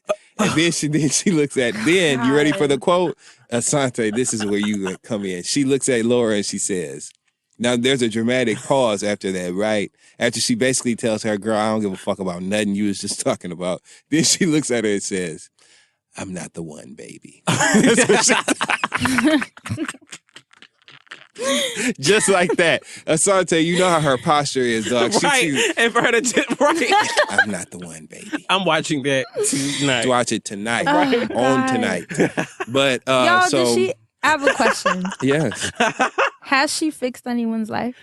Yeah, but it's never the celebrities. Where Iyanla drops the ball is with the celebrities, because obviously they have their own thing going on, so her approach needs to be a little differently. When she works with people who are not famous, like regular, everyday people, the focus is more on the work and not on like what scandal is she about to talk about, how is she going to fix their life, so it's a little So different. you think with celebs, she focuses more on the ratings? I don't think it's her focusing on the ratings. I think it's just only so much she can do with a public figure. Right. You know what I mean? As far as really digging deep, because the comfort levels won't be there. Right, You know? get it. So it's a different show when you watch her handling like everyday people. I guess she just makes me nervous. Like she Yeah. seems so... Well, hell, you don't want to be caught a goddamn gun tonight. She's, for people that are fragile, like she seems so aggressive. Like a bull in a china cabinet. Legit though, Yeah. like she seems Raging aggressive. bull. And if she's opening these wounds, I'm like, do they have aftercare? Like, does she just Her like? old ass using betadine on the wound she opening up. Anyway, all her cuts is yellow. Anyway, I don't know. That show. I'm looking around. I'm That looking for show anybody else. makes Is me- anybody else here? but there were a lot of revelations that came out in this episode. And although I was ready, because although I like the new Laura, you know what I'm saying? I recognize the change. You all know how I am. I never forget season 1, episode 1. I just always remember what you first presented me with. And she came into the show getting into a physical fight, she came onto Basketball Wives LA is what I mean when I say the show, which is when we first met her. And she came onto the show already under the stigma of being someone who was rumored to have had an affair with Shaq. So there was drama between Shawnee and her sister relative to that. So then Laura comes onto the show and she's ushered in from a very negative note. She starts a fist fight with Malaysia and loses. But she comes in fighting. She was just a mess, a sloppy. And loses. She was a sloppy mess. She reminded me of Sam's and Lean on Me. Remember when Joe Clark called Sam, this sloppy boy? That's Laura Govan. Oh my God. Now she looks like Bruno Mars. She got the best pompadour you've ever seen in your life. And she really looks like she could hit a 24-karat magic routine. But the show was great television. And we found out a lot of the reason for her got season. good legs. Her father, Right? her father is a trip. And she's messed up her relationships with her kid's dad, with every man that's been in her life is jacked up because of her father. Her father put a whole bunch of pressure on her because she was a really athletic young lady. And so he made her like his sports kid. And he just really instilled this drive to win and fight for everything, a sense of competition in every area of her life. He was really harsh with her. And he also was hell around the house. So coupled with that, when I am around, I'm drilling you, I'm coaching you essentially, coupled with him staying gone for 3 and 4 days, dogging her mom out, all that shit. That's what she saw about men. And then Got it. the bombshell, which we had heard rumored. This is why watching the shows, sometimes you have to wait years and years and years, but you always, the more these people want to be visible, the more you get to the bottom of what really happened. And all these years later, we find out that her and Gloria's relationship is broken because she accused her sister of sleeping with her ex-fiance, like her kid's dad. Damn. But the kicker is nobody in the family believes her, and so it's created this huge rift. Oh, she still thinks it's She true. still thinks it, and the family, the mother and father sat there on the show and said, "We don't believe her because we asked both of them. They both deny it. We think she made this up." And it goes back to her being molested at 13, my heart just like, Oh, wow. and telling them. And instead of them taking action on it and like they helping didn't her, believe her. they did not believe her. She said that they knew that something was going on, and so they focused on that by saying, "No, you're lying. We didn't know." And they never addressed what happened. They just argued with her for years and years about her lying about them knowing. Oh goodness. So it's a lot of shit under there. So do she look like Bruno? Yeah. But am I gonna laugh as hard now? No. Right. And it's because of that she became a little bit more human to me after watching this. So it's jokes there, but y'all need to watch it for like the real shit, because it just goes to show you never really know what happened or got somebody to the place where they at. I ain't saying don't slap them. I'm just saying you never know what got them there to deserve. I mean, I guess that's slap. the upside of Ayanla's show, is that it's showing like deeper layers of of people that we kind of that end up on the shade room, and you kind of almost they become like caricatures almost, where people kind of disconnect from their humanity, like you said. So it is cool that you get to see them like this, but I still think it's like Ayanla calling people gutter snipe to their face. She called Neffy a bitch. What? Yeah, she's like, and Neffy is a bitch. But the way she did it, the way she finessed it and had a nothing but net 3-point shot, you know what I'm saying? She cleaned it up. She said that the personality Neffy was a bitch, but Nefertaria, which is Neffy's real name, is not. Girl, you just trying to call me out my name because I'm getting on your nerves. Like, that's what that is. Everybody knows it, but whatever. I still like Yanla. Yanni. So, but everybody watch that. It just makes you think. Watch it so we can laugh at the things that are obviously funny, but also like. Is it watch weekly? So we can talk about it. Yeah, but the season finale is next week. Who is it? It's about Pulse in Orlando. She's going to be on the scene at Orlando at the Pulse nightclub where the massacre occurred in Orlando. Yeah, with like survivors. Oh my goodness! Wow. So that's going to be good. How many episodes was it? I feel like it was short. It don't feel short, but then some of them were like 3-episode arcs and 4-episode arcs. Got you. And I feel cheated because I like Iyanla better when we don't have to wait the next week to find out what the fuck happened. You didn't take us there emotionally. We want to know today.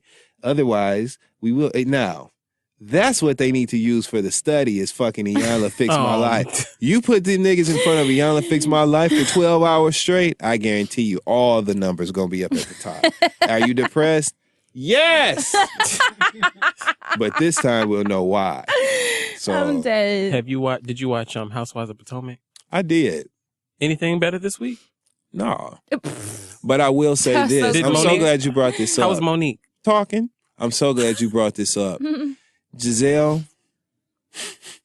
Wasn't she on the Breakfast Club? She was. It was glorious to watch Charlamagne roll her like some dice. She really thought that they was going to really know who she was and care about her. And, she's going to come with some relevance. She thought just one of them. Giselle. So she goes and sits Charlamagne and then let her. I was like, why is she on the Breakfast Club? I'm going to tell you who Giselle is. And watching the Breakfast Club interview gave me some insight. Giselle is the person who, you know how you go to high school with somebody who 25 years later, they still in the same city, still concerned about all the things that happened in high school, still, moving by that sense of are you cool or not. Still, high school still runs them. Giselle's the same thing, but it's her college years. Her being in this sorority and having a little bit of pool like she and peaked. Being a girl who, I guess was attractive to certain people at college. And it was right after high school. She definitely peaked and left it there because she perked right up as soon as she found out Envy went to Hampton, and she started talking about the dorm rooms and all this stuff, and then all these stories about when she was hazing the girls, and her Erica Lyles was one of the girls she had to haze. And college is what defined Giselle, and what makes it even worse. No, baby. Remember, She was that girl in college, and then she went on to marry Jamal Bryant, that pastor. So she had that first lady shit on a mega church level. So the combination of the two, it was a toxic combination. So to lose that, she's now in a position where she has to try to save face, and she's on TV. So it's like it's like her literally every week, it's a Mortal Kombat fight of Giselle versus her insecurities. Fight! Every week, like that's what you see. And it was funny this week. What makes it funny is that she's so unaware of how country she is, and she really thinks she be fucking it up, like killing it. And this week, she walked into Karen Huger's home, who was doing a photo shoot in a big white dress shirt with an undone tie holding the front of the hat, because we've never, and high heels and stockings, because we've never seen that concept before. But anyway, so Giselle comes over to help her with the photo shoot. I'm so glad you brought this up. She has on, are you ready for this? A full body, skin tight leopard catsuit, black shoes. Is this a Halloween? No, black shoes. No, you didn't. It's A black Halloween. jacket with the collar up that on the back Yes, has a collar big up. lace cutout detail on the back, right? Collar up, top knot, no hair added, I think, so it looks Thin. Sounds famished. awful. You know what I'm saying? And she was walking stiff, and she was posing, and she really, you could tell she really thought she was like fucking it up. Famished. She had on like prom earrings. Everything clashes, and it's always so much. Her confessional look.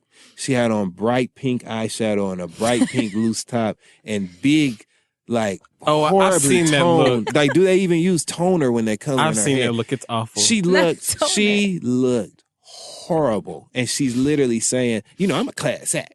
And so I'm just going, I'm going to stay over here and look cute. Hi, bye.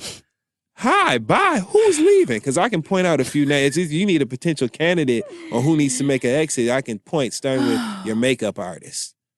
Starting with your Giselle, she is in dire need of a stylist. And what I makes want it so Dustin to go on bad, Fashion Police. I'm telling you, what makes Yo, it so no, bad but is that it's all right. the the way you arrogance, describe outfits, the is things that she hilarious. says about the other people, and the way that she goes after their looks. And I'm just like, do you realize? Okay, that you look like the power was out this morning. No. But yeah. So yes, I watched Potomac, and That was his Ashley had me rolling. Yeah, Ashley had me rolling when she was arguing with that husband. Come on in here. You want to be a bully? Come on in here, because I'm ready for you. to her husband. To her old ass husband. Yes. She got an Australian husband. Who looked like a limo driver, but he's not. They own a restaurant. Don't he look like a limo driver? Taxing license, TLAC. Remember the like on everybody's on everybody's tag. He looked like a driver, man. He got a fleet, not like a restaurant. Speaking of fleet, Ashley's husband was caught. He was caught on one of the What a segue. sidebar. Ashley's husband was caught on one of the gay dating apps, bucket to the naked, and he's old and everything, but it ain't never came up on the show. But they've been arguing a whole lot more this season. And they did make that thing of Why would you talking about do him that, grabbing though? somebody's butt at that party. Yeah, remember? Mm-hmm. Wow. But why would you do that? Like, your spot isn't going to be blown. I don't get people's I guess he thinking. thought gay people weren't going to tell, but apparently he did the boy bad. There was a Cartier watch that had been purchased overseas or some no. hotel receipts. It was all that stuff. Oh, I'm supposed to be whispering that part. There was a Cartier watch, hotel receipts. It was all that stuff. But anyway, Housewives of Potomac was good this week. I don't know. There's just I really just don't. moments. I really hate when they bring their like their friends as like their backup. And Giselle always brings like that The worst dude. type of gay people. I right? hate. I wanted to start that statement She off. does, and she says she makes it about the person being gay. It's not us saying that she makes. I'm bringing my gay friend because he's shady and all that. So Right. Giselle. I she so got it wanted to coming start from that you. off Like with. I as hope I never. accessories? And I want to start this off with. I hope I never become that gay accessory on But is TV. it me or is that a reality show trend? That's every time I bad feel one. like It's a trend. What franchise can you think of where the leads didn't have gay men as accessories? that's how they introduce gays on these shows. It's so ridiculous. Not even just reality though, even sitcoms. Oh yeah, Yeah. absolutely. Sex in the Like City. oh shit, yeah, which I've just been watching. Love and Hip Hop New York. When she was like, my gay is marrying your gay, right? On that episode, that blew my mind. Some of them cast members. You know what? And I was sitting here like, anyway, yes. But yeah, so it was just a lot going on for me. And that was funny. Also, Robin and Juan's relationship. Oh my God. Sidebar. Here's what we have to talk about this week. We'll get to them next week because it really don't matter. We'll tell her about that I after have the show. to get this off of my chest and then we can move on. Okay. T.I. and Tiny, that final episode, that final conversation that they had. You should watch that. Let me just say, oh my God, are you? And here's the thing, I'm always about people being their authentic selves and like standing in their shit and owning it. And that's why I was driven so. The way that T.I. was dancing and skirting around the real issues and placing blame and concocting stories and coming up with shit to try to say Tamika Tiny Harris did too that contributed to the, detriment of their marriage. It was really tough to watch. It was. And I'm the one who roots for the niggas all the time. Do the nigga shit and get away with it. But watching that blatant, like, there was no balance. And the way Tiny was handling it, finally, she was speaking up. Right, Asante? Finally, it was good to see her say what we've been thinking all along, but T.I. was literally manipulating her. He was literally doing things in the conversation that made no sense, literally ignoring all the history, literally ignoring all the public displays of loyalty that we've seen her express to him, and caught her a distraction on the radio, flaunting these women around that he's dating, all this shit in her face. And then blatantly telling her, well, maybe I'm just a better best friend than I am a husband. He just doesn't want to be with her anymore. And I guess, and I don't have a problem with somebody being in that place because that's a very real place to be. Sometimes you just don't want to be with a person anymore. But to me, there's a way to do it with some dignity and some respect and some reverence for the history and the things that, we watched Tiny take a charge for him. We watched that. Mm-hmm. We watched her not leave him when he went back to jail for dumb shit. We saw that. We watched him and we watched these women that he's in relationships with go back and forth disrespecting her on social media, which I hate that. Shout out to I Think Mark, friend of the show, whose Twitter name is currently Social Media, which I thought was hilarious. Social Media. Yeah. Yes. But yeah, just to see that it was really tough to watch. I felt so sorry for them. And I just feel hoodwinked. I feel like they built this show based on the premise of being this family unit and this blended family that could be relatable for today's world and the realities of what family life is today. And I feel like the whole time T.I., everybody else on the show was on support and on board with that vision. And I feel like the whole time T.I. was being a nigga behind the scenes. I didn't like the way that he crushed her dreams, not her dreams, because she's doing it, obviously, but crushed her when she told him that the group had gotten back together and she was going on tour and taking the baby, Eris Harris, who is so cute. Beautiful. Or maybe just a baby, and most babies are cute. They have great kids. They do have great kids, and they have smart kids, too. Mm-hmm. But I don't know. It was just tough to watch. Everybody that watched it, I just felt sorry for Tiny. I felt really Was he gaslighting her where someone makes you think that the craziness you're feeling isn't real? In a way. Can I just say it this to you? It was just embarrassing to me. I felt bad for her. Do you want to know what she did to him, Fran? What she did? Yeah. What? She was seen with the enemy. She was seen with the enemy? You remember that? Well, you probably don't. But a while back, Tiny was seen out with Floyd. Oh, yeah. And then Tip was like mad about that. Like she's talking about his infidelities and all sorts of stuff. And he talking about, well, you up here being like out with somebody I don't mess with. She's like, you cheated on me with someone I introduced you to you, like to work for you. Like hired. Like she's supposed to be working for you. Like for me. Tiny hired that girl. The help. And you talking about who I was seen with. And this was after he had already been cheating on her multiple times. And you want to throw that thing back in her face. It was hard to watch. You know what? Men are really, really interesting with that because they can cheat 50 times and then the one time you cheat, if you stay for those 50 times. But when you cheat back, they're like crying and hurt. Hell yeah. And she didn't even cheat. And she didn't even cheat. Through all that, she didn't even damn cheat. That's why I was like, this is some bullshit to watch T.I. sit up here and go on and carry on like that. I mean, seriously, it was, and this coming from me, y'all. She didn't have all this man's When I was kids. younger, I was in a relationship where we would do that, like tit for tat. Like, you cheated, I cheat back, and you cheat. And I remember the first time I cheated back, he cried. And I remember looking at him like, I'm cheating because you did. And he was like, it's not the same. He said it's not the same thing. Well, did you go? Well, it was good. So are you leaving now? Because no. But I mean, that's just, man. It's just tough to watch. So everybody watch it. Tell Men me, are a mess. don't tell me what you think. Because Go I to don't even want iTunes, to remember it. get Tiny. What It the was fuck just you hard to gonna do? watch. Yes, get Tiny's song, her amazing song, What the Fuck You Gonna Do? Which Still makes not. oh my God. Still not. And that's what I'm saying. Like, she has so much problem, but that's okay. Because you know what? When blessings go, when prayers go up, blessings come down. Ain't that what they say? Because I know Tiny been praying.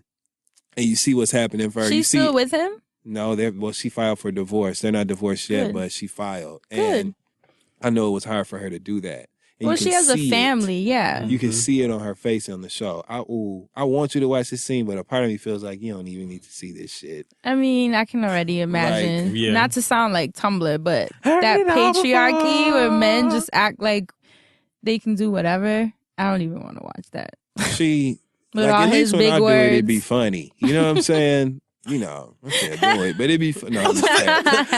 Funny for who? But anyway, but no, Tiny's being blessed. You see Ed Sheeran just credited her and Candy That's on right. The Shape of You. So they're going to be making, here we go again with No Scrubs all And fucking she's over still again. getting checks from This No is a Scrubs. huge pop hit that will live on Yeah, forever. of So course.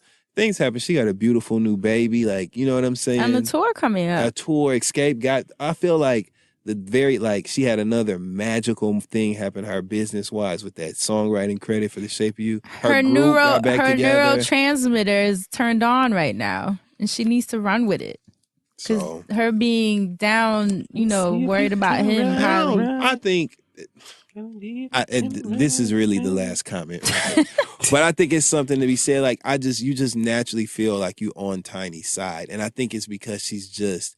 Say what you want about how she looks to you or whatever, but Tiny is a likable person. And I think that's why everybody is friends with her. Right. I like And that's Candy. why So once I saw that, her and Tiny were still friends, I was like, oh my there's God. something to her. And like the fact that she's so loyal, like you can't help but fall in love with Tiny. You know what I mean? Even the extra looks and stuff, like it becomes charming and endearing at a certain point. And so to see that conversation, it just was hard because I'm like, it just was hard. And I was conflicted because I'm Dustin. So of course I wanted like, I'm like, where's the balance? If you're going to do that shit, like balance.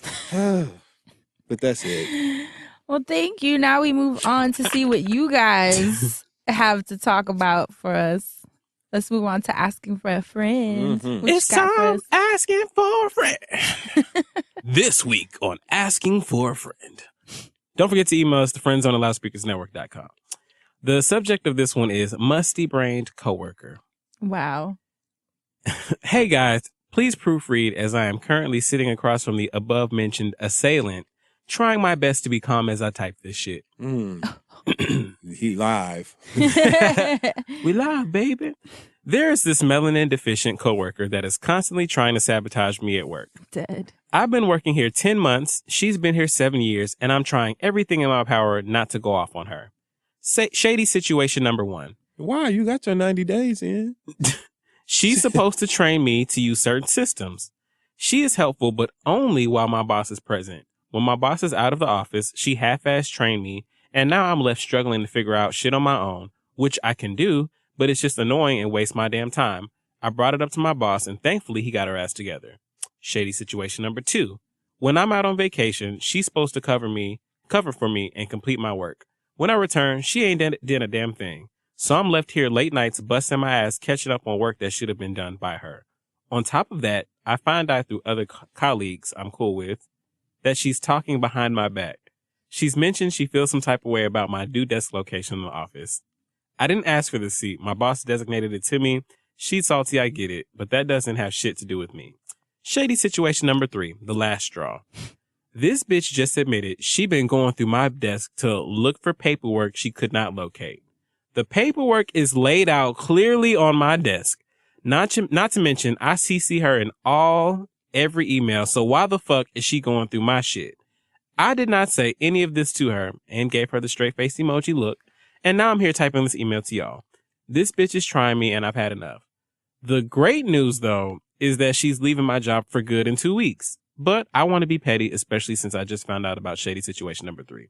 Do I let go and let God or find a diabolical way to get her ass together? Also, how do you guys keep your cool with shady-ass colleagues you work/work with directly? Love y'all. Well, I'm sure you listened to the show a couple weeks ago when we made our return from our 2-week break, entitled Let's Talk About It.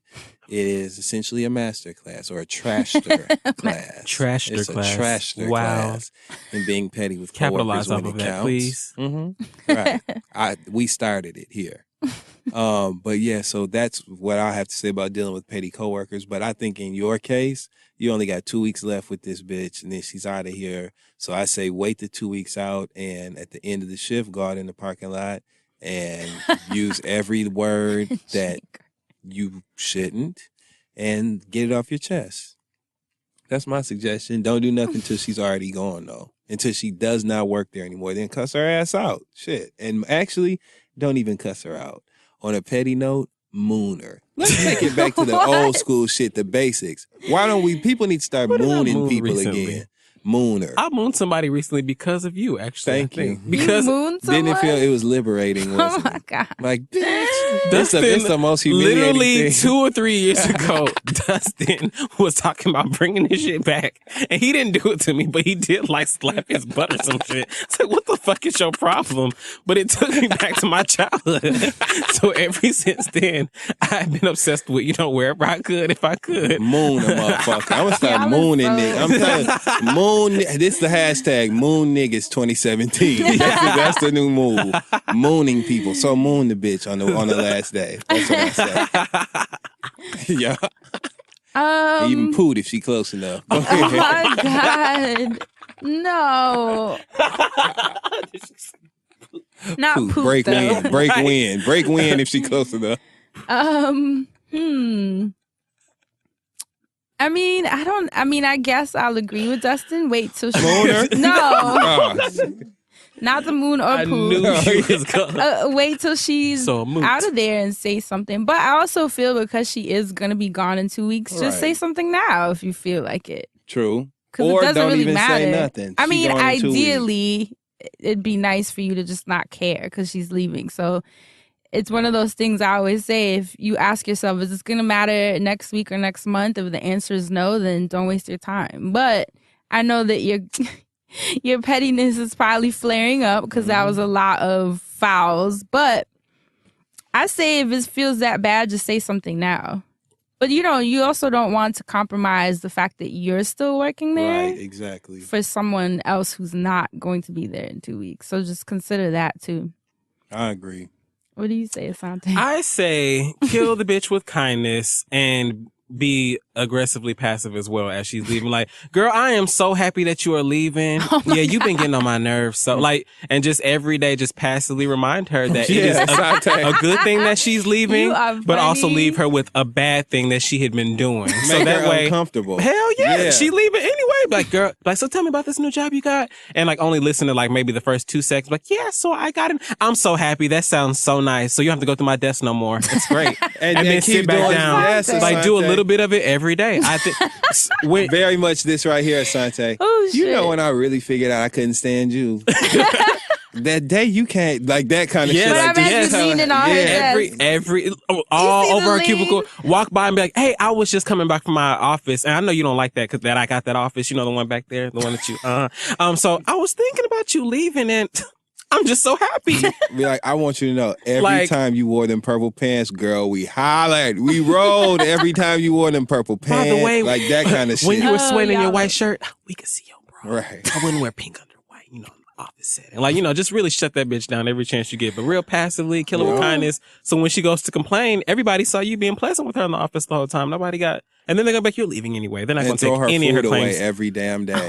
Dude, you know what? You might be able to get away with Especially that. if she bought it that day. They're not going to take Find any of a way her to claims throw her shit seriously. away. She's leaving in 2 weeks. They'll be like, oh, she's leaving in 2 weeks. We'll let you get away with, harassing her a little bit. As long And as you put your don't hands bring on her. nobody in on it either. This Nope. ain't no group. This is mission. all you. This is just you. This is don't all- you don't need to laugh with nobody. You can write back into us and tell us what you did. This if you is need an all outlet. for your enjoyment. Go But give ahead her- and throw away a couple of documents that she might have Oh my submitted, God, but don't a let nobody couple? know. Yeah. Oh Or my you could be like, God. oh, girl, I was cleaning off your desk trying to help you out because I know you on your way Not if out. there's surveillance. Wipe that computer. Right. Do not Look, lose your if they job. want to pull up surveillance, then ask them to run back when Miss Thing was going through your desk back then. Okay, so surveillance might not be that tight up in the tight. Okay, There's ways around that too. Woo, you know this was right up my alley. This don't happen too often. I see you lit up. Okay, I don't Switch take naps. was on. Okay, then stress my rhino elastoplasticity. Okay, My rhino elastoplastic. Rhino. then stretched it to the max. So good luck, girl. Like you said, she got 2 weeks. You know, toast her every day. Like just stand up, take the shot right in front of her, just raise the glass. Like, Not a toast girl. every day. Hell yeah. Yo, imagine she does a countdown toast every day. Yes, in front of her. Look. 5 Yeah. more days. Hold it up. If you got an office with a nice glass door, make sure you specifically like pull your blinders back and everything and like look like you dancing a little bit. So she looking at you, then kind of point at her a little bit, raise the bottle, then raise the glass and jig a little bit. Do all that. Ooh. And bring dab on it. social Ow. media in the mix, right? Nah. Though, like, look, listen, this how though, peep game, right? Go on Y'all having Snapchat. so much fun with this right now. like Yeah, go on it's Snapchat, Instagram Live and shit in front of her and use the filters, right? And then turn around like you take a selfie, like, she leaving! She gone! Ah! And like, man, like stick the dog tongue out and shit. Oh Man, my one day, God. me and my brother was on FaceTime. He was doing Shout out to my brother, who is one of the funniest people I have ever I can met only in my imagine. life. He was making that dog face without the filter. Like, we was just on FaceTime. So he was doing that face that people... I can't do it in here, but I don't take naps. I'm telling y'all, it was the funniest shit in the world. Yes. Hell to the motherfucking no. Oh, God. Y'all have my face hurting right now. Well, thank you. We hope that... Good luck, I girl. can't even say it. 2-week countdown. Get you a special calendar to mark it down with so, you know, you can just be proactive about getting that bitch on up out of there. Well, that's your 30-day challenge right there, but in this case, no. it's 14. Okay. 10. 9. No, it's 10 because it's Monday through Friday. It's just words. Hey, that's it. Yeah. Oh, gosh.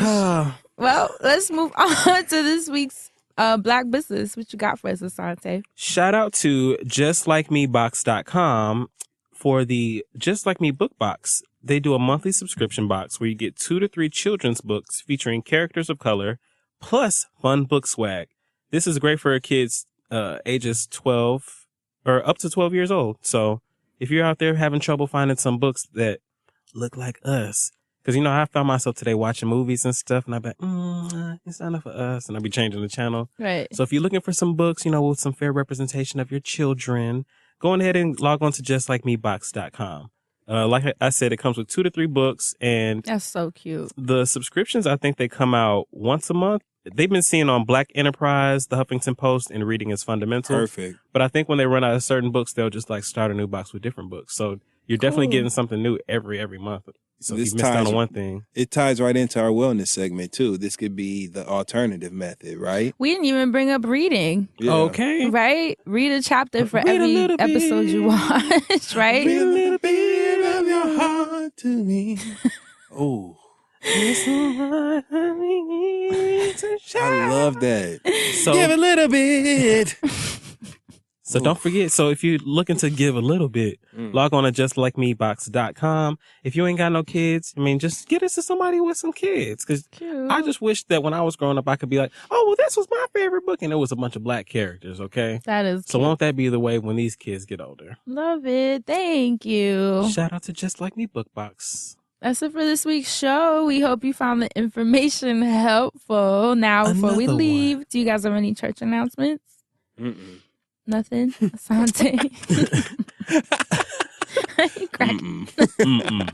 I just want to say thanks to everybody that came out to the show in London on Saturday. It was a blast. Of course, everyone said how much they missed you guys here at the Friend Zone. I did remind them that we will be back for the Shout Out Live Festival, so don't forget to get your tickets for that if you haven't already. Outside of that, I'm still on the road with the Furious One. Kid Fury Live goes to Philly next Sunday, June 4th. So Yay. KidFuryLive.com. If you haven't got your tickets, go and get your tickets, and I'm going to see you out there. Thank you guys for all the feedback on my guest appearance on Black Girl in Ohms podcast. You guys showed a lot of love. I listened back and it really was a great conversation. So thanks for that. Thanks to Lauren and Dion for having me. And Kingston, Jamaica, I will see you guys next week. Yes. Excited. Black That's woman it for gets me. blacker. Speaking of black women getting black, right? I just want to give one shout out to Crystal, who Yes. Crystal is the shit anyway, but she gave the commencement speech. Oh, Yes. I think it was Vassar. Yeah, Yes. that's huge. Yes. She actually retweeted the transcription from the commencement. Did you find a gem in there? Yeah, I mean the whole thing. It literally, I could crack some of the She jokes worked really cracked, hard. but she kept it fucking real, and it was literally the perfect advice for a graduating student. She's so So talented. shout out to Crystal. I'm gonna retweet I think I actually already did retweet the speech, but it was great. So shout out to her. And plus, that's dope as hell that she even did that shit. Hell Right. yeah. To speak at a fucking graduate. And you know how nerve-wracking that is? Yes. If she pulled through and it was written amazingly well, which Everyone is... asked me to do that. Crystal, where's that book? Call. Okay. We love you. And thank you guys for listening. Yes. We will catch you next week. Stay black and protect your magic. Bye. Bye.